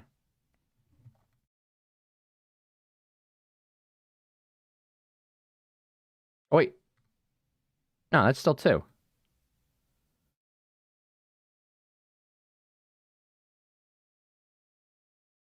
You know what? Wait. Your first video is evergreen. I think you'll learn. Yeah, I think I am going to learn more from the other stuff. How about we watch the Gay Dragons video? Why don't we watch the Gay Dragon video? This one, yeah, I'm going to learn more from these ones because these are made after I have knowledge of the abuse. So I'm really like going into those feelings.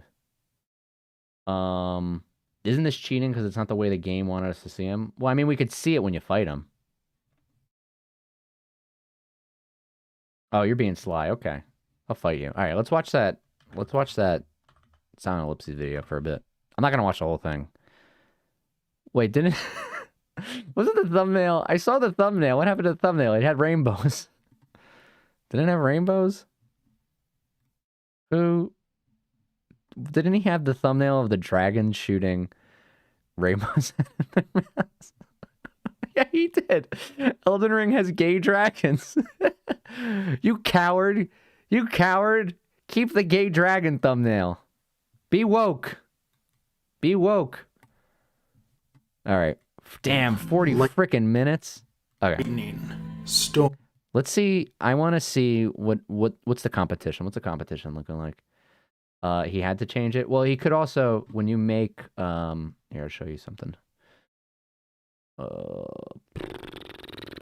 When you go to videos,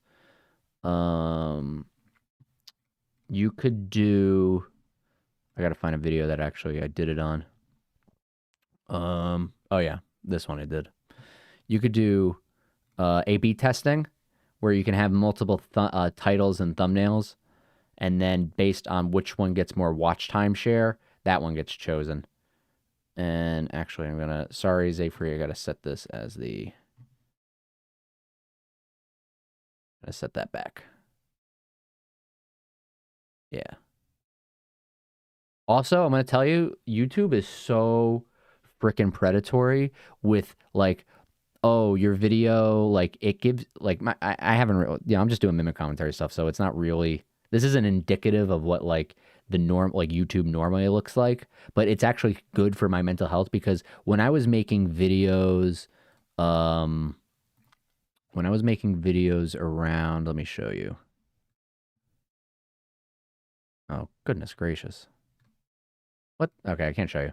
When I was making videos around the summer of 2024, they were just like, I made a video and it's like, oh, you didn't do well enough. And it's like, oh, fuck me, I guess I got to do it again and hate myself because I didn't get your big numbers, but I play the game by my own rules. Anyway, let's see what the competition's up to. Form and stone. In a bygone era, these primordial forces were embodied by creatures that ruled the earth and sky. Let's analyze their build. What's going on here? What's going on here? He's got playing a female character with the Gravebird set, but the Armor of Solitude leggings, what are those? Those are the Armor of Solitude gauntlets, and then the the crescent arcane like ripple halberd. What a very interesting choice. If I put this here, okay, good. I can still see the chat and watch this at the same time. But the rise and fall of the Age of Dragons has left an enduring mystery for us to unravel. So let us follow the thread that begins beyond time itself and leads to a truth that is found between meanings. I mean, like, when I make my stuff, I don't want to... This is the gay dragon. Depending on which thumbnail I ended up choosing, you may already have a hint about the ultimate punchline of this video. However, as usual, there are a lot of connections for us to work through before we get there. And along the way, we are going to unlock a much deeper understanding of Farm Azula and the Age of Ancient Dragons. I suspect that this video may draw many people ready to debate me in the comments, which you are welcome to do, but please actually watch the entire video first, as I promise there's a lot here to unpack. As ever, this video will contain spoilers for Elden Ring and Shadow of the Erdtree, and has a moderate risk of blowing your mind at least once. Okay, so we got like 20 be ready minutes for to blow that. my mind, so let's get to it. So without further ado, and obviously let's I'm the begin certified with the lore hunter. legendary I've been giving weapon out wielded by certifications for lore ancient hunting dragons, ever since lightning. December 2023. So one of the most we know. iconic features of ancient dragons. No, I'm is not their going to let. I'm in the connection to kitchen lightning, right now, and I'm specifically to pestering their the chef. distinctive red lightning. Hey, that's what I talked about. This in is the, an immensely intimidating that visual, video. but it also gives us a surprising number of hints about their nature. First, let's consider lightning itself. It is a surge of energy that begins in the heavens and then reaches down to the earth, forming a sort of bridge between the two realms. That's very poetic. In the context of Elden Ring's larger cosmology, where divinity and life itself began in the... I'll do 1.5. I can do 4 times speed. And fell down the land between. Lightning serves as an ongoing representation of divine energy entering the mortal realm, except that we're speedrunning the gay dragons. We'll do 1.5. it's not merely a representation.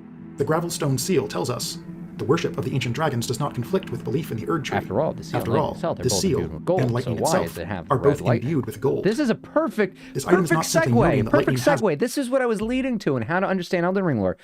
Silent Ellipses is a great example. Of someone who definitely watched my video. They learned about causality and regression, and using the building blocks that I put forward, they were able to come to the conclusion that the dragons are gay. A pale yellow color, but that it is imbued with gold. I just think raw it's such divine a energy, not unlike that of the Erdtree. That if we visit places where lightning naturally strikes the ground in Elden Ring, what we find are fields of golden flowers called fulgur blooms. The sexuality so it seems of that lightning, characters though dangerous, in Elden Ring has a life-animating power within it, what we might call a divine spark. For that matter, electricity surges within our own bodies, and in some sense truly is an animating energy within living things. That is the gay energy. And there's another real-world feature of lightning that can inform our thoughts on ancient dragons. The current of being queer flowing through you, and by accessing that current, you can be creative, you can be expressive, you can just break off the shackles and chains of this heteronormative society that says dragons can't be gay. Because why can't they? Because, believe it or not, lightning can make stone. Fulgurites, also called fossilized lightning, are formed when lightning strikes fuse together minerals present in soil or sand. This process sometimes isn't actually hot enough to fully melt the materials, and instead sinters them. Also, I'm allowed... That is to say, compounds minerals together without actually liquefying them into a smooth material. This may be reflected in Elden Ring's gravel stones, which are described to us as clumps of sharp-pointed stones, and are, in fact, the scales of ancient dragons. In other words, ancient dragon scales may be formed by lightning, which would also explain why remnants of gold are visible within these scales, seen most clearly on the underside of an ancient dragon's wings. For ancient dragons, lightning and gold are not simply weapons, but part of their very nature. Oh, wait, you know what? This could...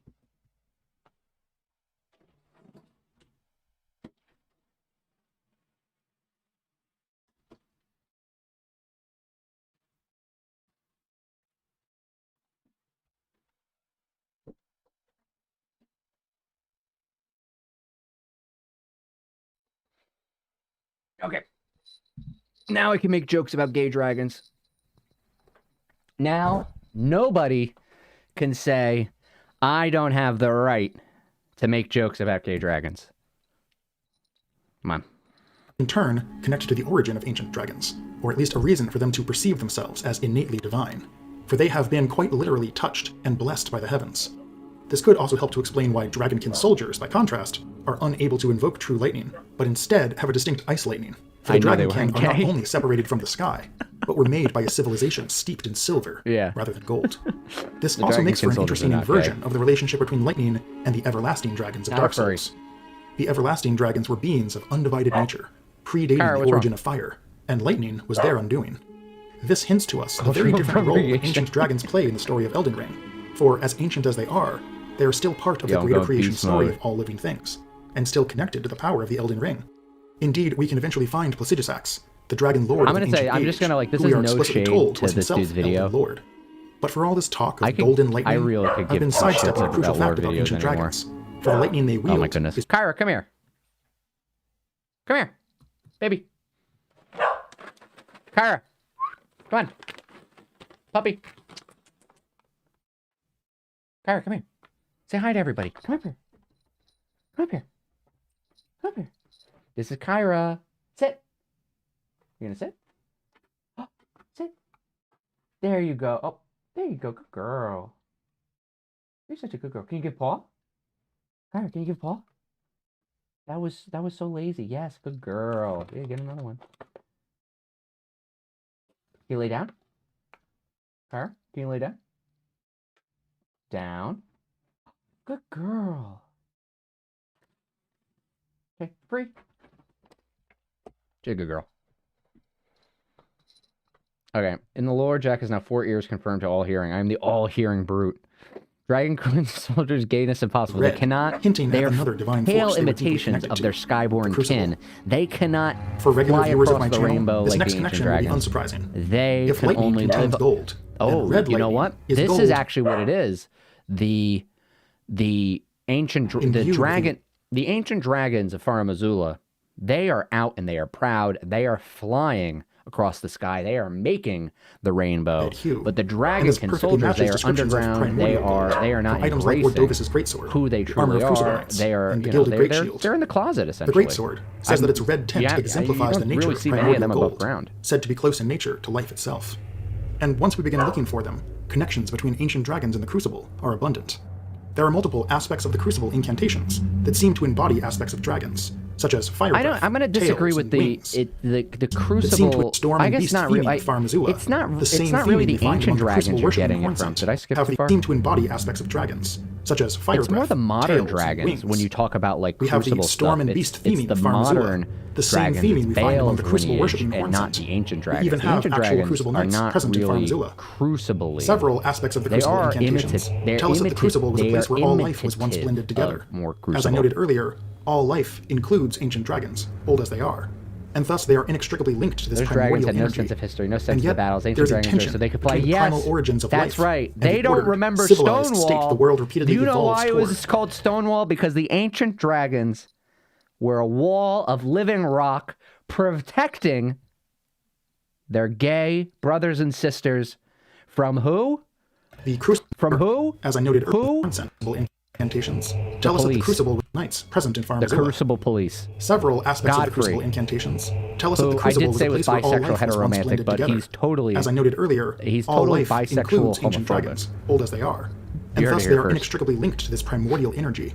And yet, there is a tension between the primal origins of life and the ordered, civilized state the world repeatedly evolves toward. I don't know what any of those freaking The Crucible Knot Talisman says the Crucible was considered a signifier of the divine in ancient times, but is now increasingly disdained as an impurity as civilization has advanced.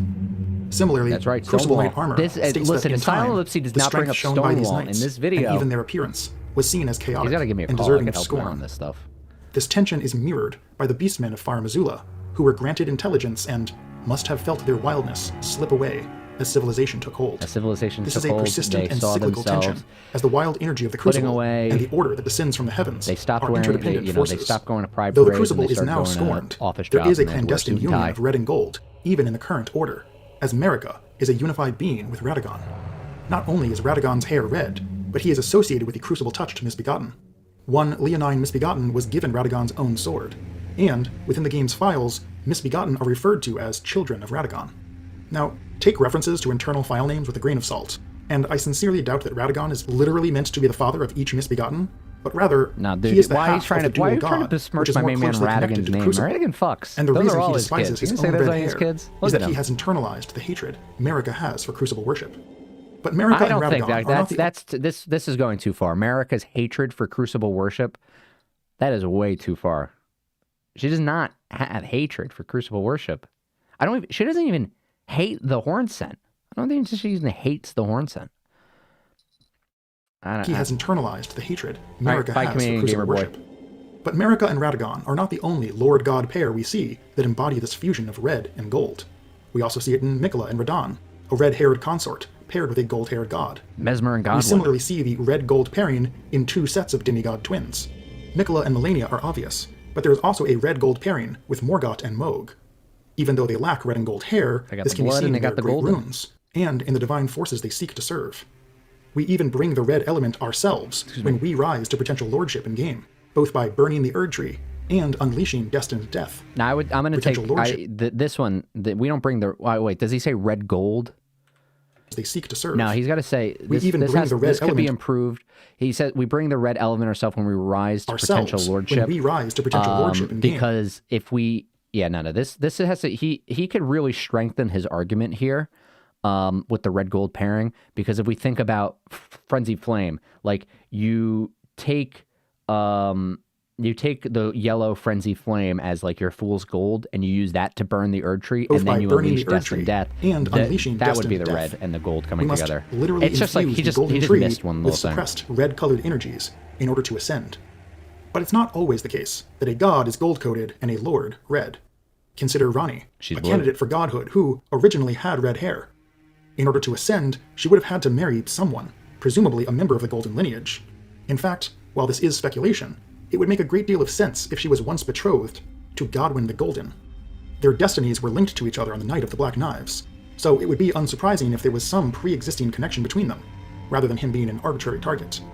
If he did represent the very destiny that she was trying to escape, then her decision to kill him makes much more sense. Also note that Dark Souls 3 includes a wedding ceremony that ends with human sacrifice, so Ranni turning the Knight of Black Knives into a perversion of her intended wedding would be very on brand for From Software. In any case, this video is supposed to be about dragons, so let's get back to that. So the unity of red and gold represents the fusion of fundamental underlying forces in the world, forces that we know were both important to the Age of Dragons. That being the case, we have another solid clue about one of the longest standing mysteries that know were both important to I didn't know this dude was praying to the gold, the illusory tree. That's pretty sick. That's pretty sick. Age of Dragons. That being the case, we have another solid clue about one of the longest standing mysteries of Elden Ring. Who was Placidusax's fled god? As a reminder, we're talking about this line from his remembrance. The Dragon Lord, whose seat lies at the heart of the storm beyond time, is said to have been Elden Lord in the age before the Erd Tree. Once his god was fled, the Lord continued to await his return. God is? The fled god in question is the missing consort of Placidusax, the Marika to his Radagon. At the end of the Age of Dragons, Placidusax was mortally wounded, his god fled, and the collapse of their civilization followed. There are countless theories out there about the Dragon God, but before we try to provide our own answer, let's refocus the question by asking what kind of being we are looking for. Here are the characteristics I think we should expect. Okay. Number 1, a being connected to divine forces that complement the power of Placidusax himself, particularly the Crucible. Marika's connected to the Crucible. Probably a dragon. Oh, Radagon's a dragon. But given that this is the Age of Dragons, it would make the most sense. Well, 3, Radagon is in terms of Marika. raw power. The nature of their power can be different, but the two are supposed to work together to invoke the powers of creation. Marika. You really hit it on the head. A head. being with authority among the ancient dragons. This was their god, after all. And 5, a being that fled from Placidusax at the time of his downfall. Again, I've seen many theories, but they often stray from these core concepts. For instance, wait a minute. Wait a minute. Wait. Why do they have to be connected to the Crucible? I don't understand that. Why does it have to be connected to the Crucible? There are countless theories out there about the Dragon God. But before we try to provide our own answer, let's refocus the question by asking what kind of being we are looking for. Oh, that's his theory? His theory is... Wait, is he going to say Baal is the god? Here are the characteristics I think we should expect. Number 1, a being connected to divine forces that complement the power of Placidusax himself, particularly the Crucible. Okay. Number 2, probably a dragon. Well, wait.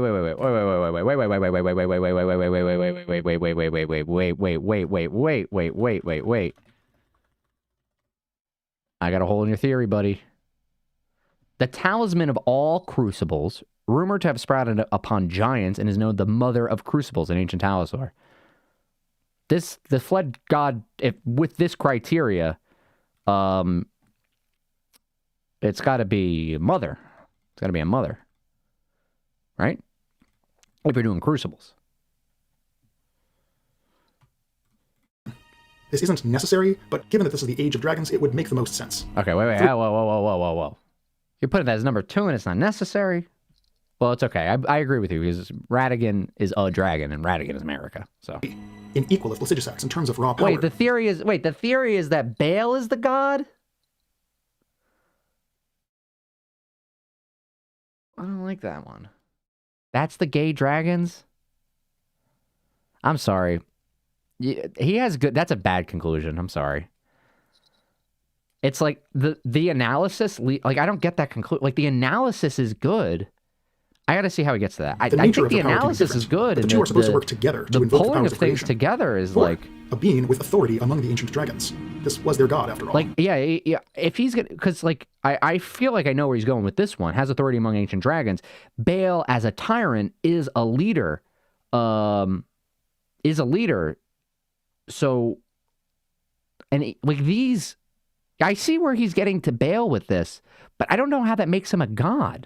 And 5, a being that fled from Placidusax at the... Oh, so after they fight, he flies away. But he's not a god. You don't... When you beat Baal... Baal... There. But he's a legend. He's not a god.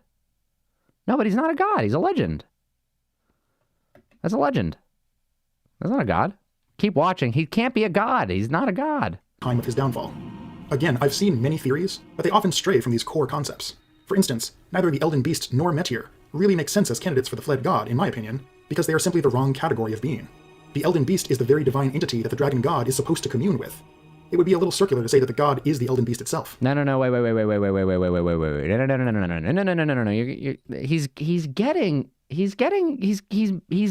He's at neither the Elden Beast or Meteor makes sense as a candidate for the fled god. When you kill the Elden Beast, you get God slain. You get God slain 2 times in the game, slaying Mikola, slaying the Elden Beast. But candidates for the fled god, what he says here, because they are simply the wrong category of being. The Elden Beast is the Elden Beast is the divine entity that the dragon god is supposed to commune with. That's not how that works. That's not how that works.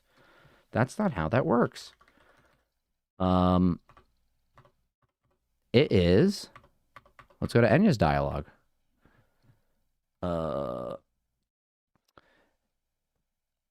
It is God in truth. Queen Marika is the vessel of the Elden Ring, carrier of its vision, a god in truth. Marika is only a god because she is the vessel for the Elden Ring. She is a god because the Elden Ring is within her. The Elden Beast, there, look, you go to Elden Beast. Watch this is crazy. This one's crazy, but you've never seen this one before. You kill the Elden Beast, and right here. No, you don't get it for killing Radagon. You don't get anything for killing Radagon. You don't get... Watch, I'll show you. You don't get any banners for killing Radagon. Okay? Here. Kill Radagon. Okay. Radagon dies. No banners. No banners on Radagon. You kill the Elden Beast. Here, you kill the Elden Beast. You get God slain. Okay? Then you get the Elden Remembrance. Okay. So from the Elden Remembrance... So this is the memory of the Elden Beast. It is the vassal beast of the greater will and living incarnation of order. Okay, so what can you make from the memory of the Elden Beast? You can make Marika's hammer. Marika's hammer, stone hammer made in the lands of the Newman, outside the lands between, the tool of which Queen Marika shattered the Elden Ring, and Radagon attempted to repair it. The hammer is partially broke upon shattering Elden Ring. So from the memory of the Elden Beast, which is a god, you get Marika's hammer. Or you can get the Sacred Relic Sword.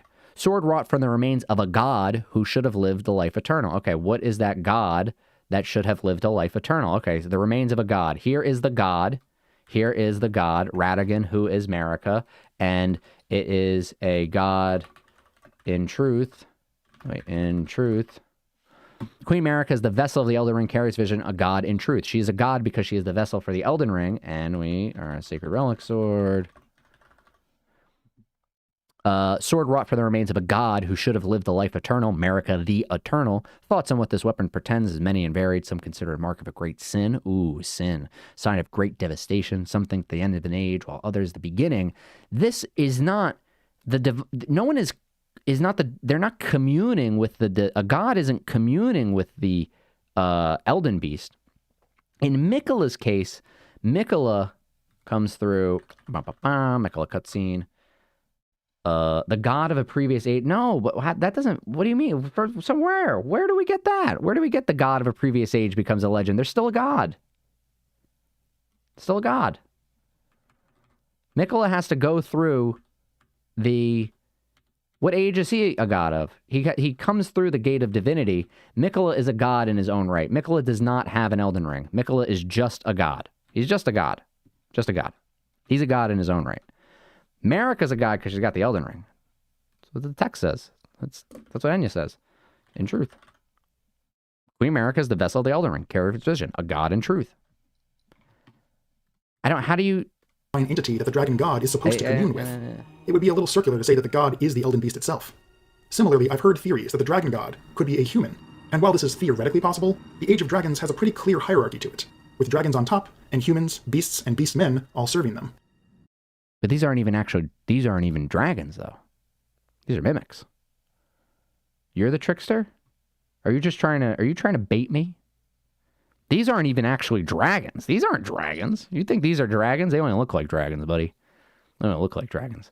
You know what happens when, after you beat Senesax, after you kill Senesax, does anyone have that? Does anyone have, I don't think anyone has this footage. I never put it on I haven't put it online yet. I have it on a hard drive. But if we do, Elden Ring, Electric Slime. After you beat Senesax and you go to her arena, I think it's on, which wiki has it? It's online. I know it's online. Maybe it's in the fandom wiki page. Yeah, this is part of the, what if we just do slime fandom? There it is. The Rot Mound. This guy. You go back to Senesax's, Trickster doesn't make... You beat Meta. Well, Meta's not a god either. Meta's not a god either. Unless you believe she was a god when she had the Elden Ring inside of her. Here, okay, wait. I don't want to support you. These guys. So you go back to Senesax after you kill her, and you get these red electric rot mounds, which are very similar to electric silver tears. This is all part of the ancient dragons or mimics theorizing. I don't know. The chat's moving too fast for me. I'm talking to myself and okay, wait.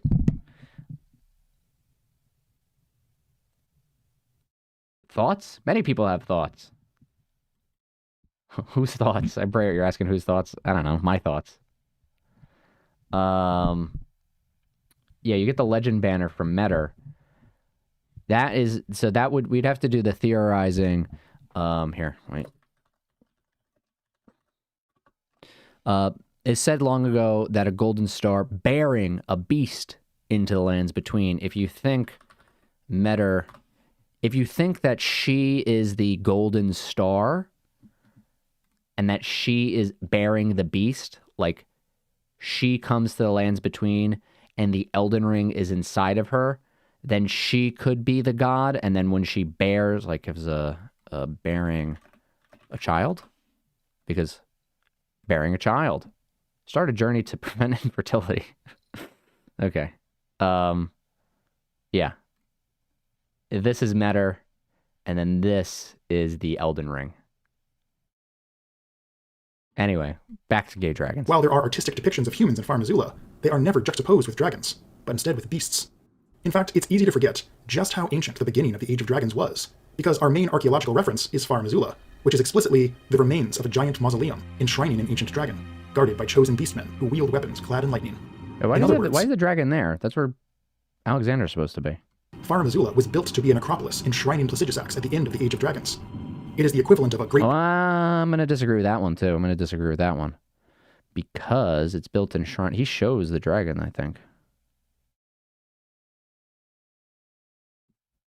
You see, he's falling for some mimics in this video. He's falling for some mimics in this video. So he said, and it's not his fault. It's very confusing. And this is enshrining the ancient dragon. The reason why we say that this is the ancient dragon is if we look at the dragon scale flesh, the dragon scale flesh. Which one is it? I gotta check the text. It's been so long since I read the. Jeez, come on, open up. Ancient dragon. Which one is it? The Ancient Dragon Lord. Ancient Dragon Lord, called the Red Lightning of the Ancient Dragons. Which one am I thinking of? I might be wrong. I may be jumping. The Ancient Dragons who betrayed... is it... Wait, I might be confusing myself. He might be right, and I'm wrong. Enshrining... Mausoleum? How do you spell mausoleum?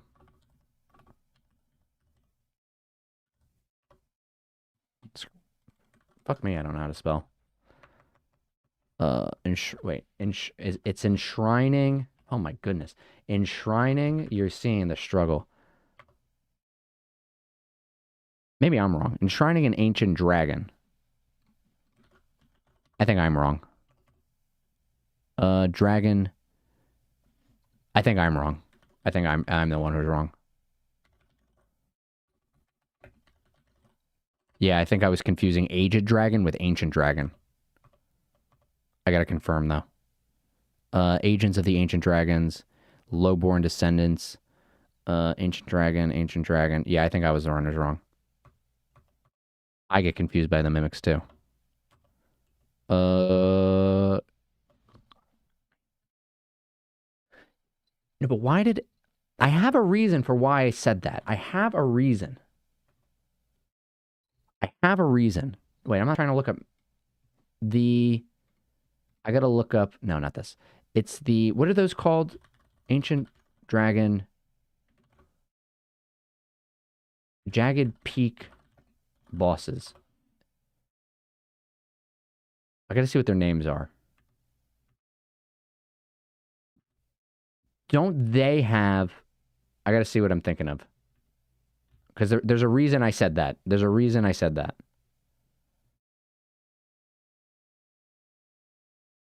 I gotta see his moveset. It's been so long since I've played Shadow of the Erdtree. So I can't even argue against people who are doing Shadow of the Erdtree analysis. Yeah, this. Okay, that was the Flame Lightning. Is that what I'm confusing? No, but then he has it on him. Yeah, this is the big reveal with the Jagged Peak Drake. Because look at him. He has... No, okay, this was my theorizing. This is my theorizing. This is the mausoleum enshrining a true ancient dragon. And like the Shadow of the Erdtree big dragon. Oh. Phone call. Here, watch this while I talk on the phone.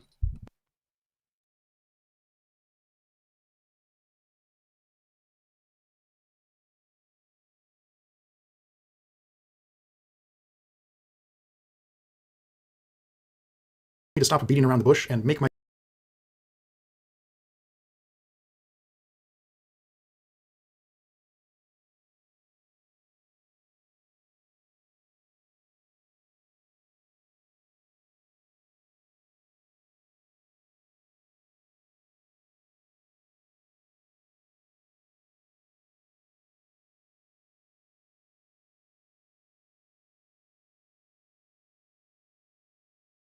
Okay, I gotta get back because he sounds like he's saying cool shit here. Saying cool shit here.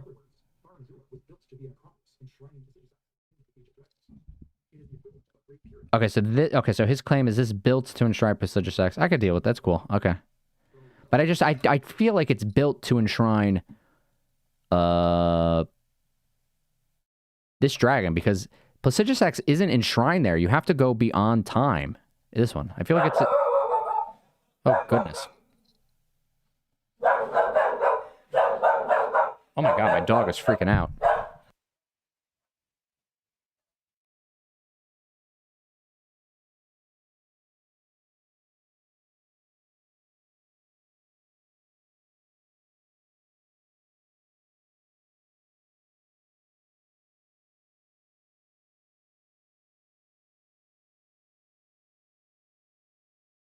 Is this stream still working? Because my OBS is like screwed up. Anyway, I want to hear what he says, but because I gotta go. Okay. Where's he? All right.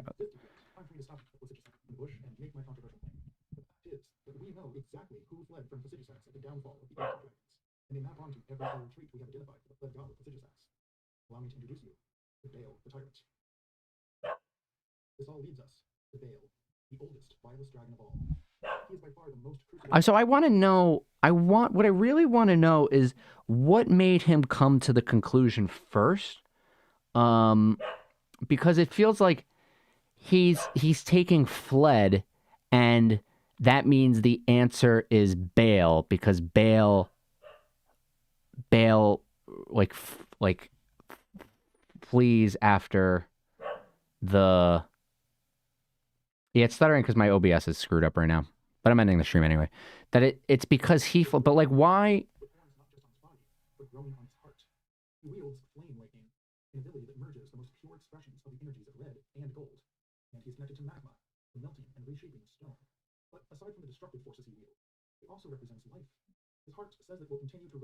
Oh, there it is. Oh, there they are. Those are the rot mounds I was talking about. He shows them. Says that some dragons were endowed with such vivacity that even in death they could not fully die. This likely underlies dragon communion in general, as dragon hearts contain lingering crucible vitality and power that can be acquired by devouring them, power that risks transforming the partaker beyond recognition. But Bale also represents life, by virtue of yeah, see, I just don't understand I don't understand how he comes to the conclusion, because it feels like it's really hinging on the fled part. And then everything else is just like put on as like supporting evidence afterwards. Oh, it's froze again? Yeah, it's because my OBS screwed up. You don't know how it's like my setup is like wonky. Okay. Yeah, it did freeze. Yeah, my setup is like it. If I showed you how everything worked, you'd freaking. He'd smack me upside the head. There we go. But I gotta go. I'm not gonna say the dragons aren't gay. I just don't think they're gay for each other. And that's cartless horse, and they say that. Yo, that's so true. People see a cartless cart and this points to a cartless horse. Yeah, because it's like those criteria can be. Oh, listen, I'm America's the fled god for me, or I like or Miranda or whatever. Like, you know what I'm saying? I think that's Way of Colors does Miranda as the fled god. Whatever, just whatever name you want to give America. I don't care what name you give her, but I just don't see. That followed him. We learn in the DLC that all modern dragons, also called drakes, are of Bale's blood. Yeah, I have to go. I can't continue watching this. I feel like there's a lot of good analysis in here, but oh goodness, I'm sorry. I hate seeing Rebus pop up in every freaking video. I hate seeing this. I hate seeing it. And listen, I'm not hating on, the alchemy stuff. Like,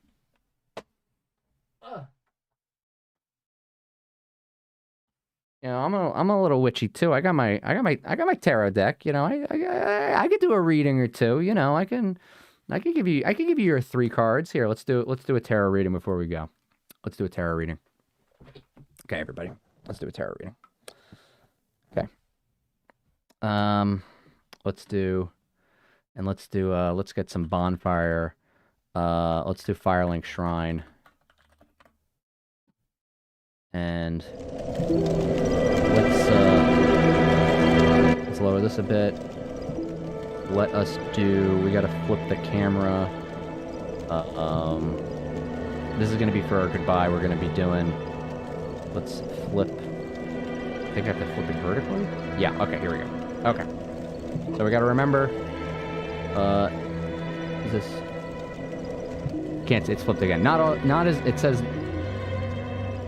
all is what it seems, magic and shapeshifting around you, alright? So what are we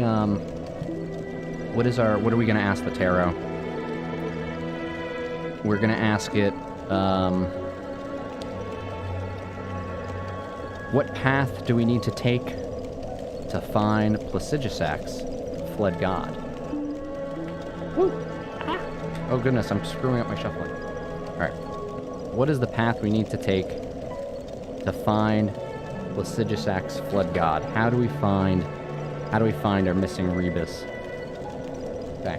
What is the path to find Placidusax, fled god? That is our question. Oh goodness, I'm so bad at shuffling right now. Can you read my cards? These are all going to be your cards. Think of the question in your mind. Think of the question in your mind. Look for the answers you want. What is it, the thing that you need? Mine is, how do we find Placidusax, fled god? Okay. So I gotta get my little handy notebook because I don't remember all the readings. Oh wait, should I flip this? Flip, transform, flip, horizontal flip. That's better. Okay, now you can see my coin. Okay. Oh, it's 1.5C, you're right. 1.75C. There we go. Okay. Okay, we're just gonna do the folklore spread. So 1 is gonna be our conflict, 2 is our magic, 3 is the end.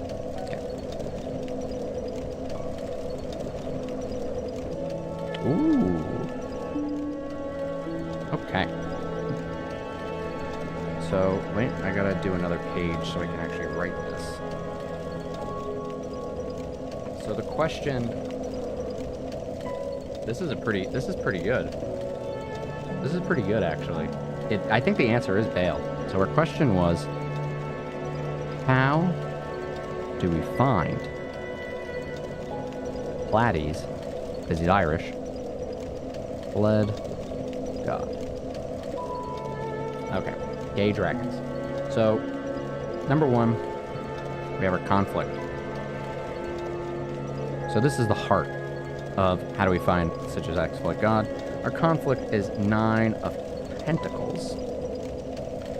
That is... I have to use my notebook. I'm not well versed, but I still do it.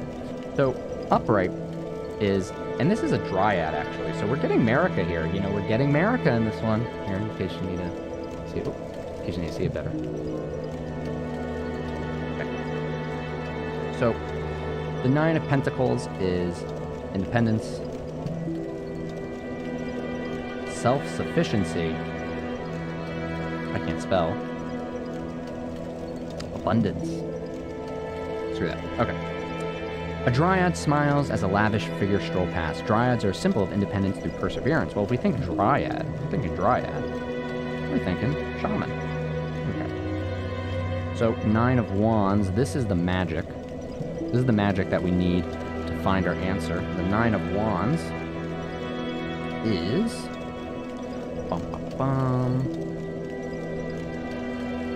resilience, determination. So if we want to find who Placidusax's failed god is, or fled god is, we need determination, resilience, and boundaries. Well, you know what? The fled god needed boundaries to get away from Placidusax. Toad spirits are forest guardians known for their resilience and protective nature. They embody the themes of endurance, vigilance, and readiness to defend their territory against ongoing challenges. So I'm reading this as they need to protect the Flood God. The Flood God is getting protected. That's what I'm getting for that. And this is the art for my 9 of Wands. Oh, sorry, it's hard to do the camera. That one. Now this one, oh, you know who this is? It's gonna be Radigan, baby. It is Radigan, baby. But you already know it. You already know it's Radigan. You already know. You already know. Where is... This is the Ace of Wands, so this is our end. The end. And we got the Ace of Wands. This is inspiration. Oh, you know it. Spark. Ooh, lightning. Potential. Ooh. The fire salamander. Here is our... there we go. That's the art for that one. The fire salamander symbolizes transformation. Oh, transformation. That's Radigan, baby. That's Radigan, baby. Resilience and the ability to endure and emerge stronger from adversity. It represents the mystical connection between life and the element of fire. Well, who is life? Life equals America. America, I can't spell. And who is fire? That's Radigan. Now he would say, Son Ellipses would say, well, life is actually... Ellipses would say, SE would say, that life and fire is Baal. But real life, that's America. Real fire, that's Radigan. And we know confirmably that they're a god. We know they're a god. So, how do we find Platy's Flood God? We already found it. It was in the cards. So, if you ever need to figure out Elden Ring lore, just buy yourself a tarot deck. And that's it. You know what I'm saying? Let me fix my thing and say goodbye to everybody. Let us transform, flip, and then... I guess that's good enough. Oh no, my room is backwards now. Everything is backwards. We gotta flip again. Flip horizontally. Alright. Gay salamanders. Yeah, in the end, it was gay salamanders. Thank everybody for watching. Hope you enjoyed this live stream. It went off the rails. It wasn't exactly what I started with, but it's, you know, sometimes you don't always get what you want, but you get what you need. Next live stream we're going to do, the next live stream, we are going to react to,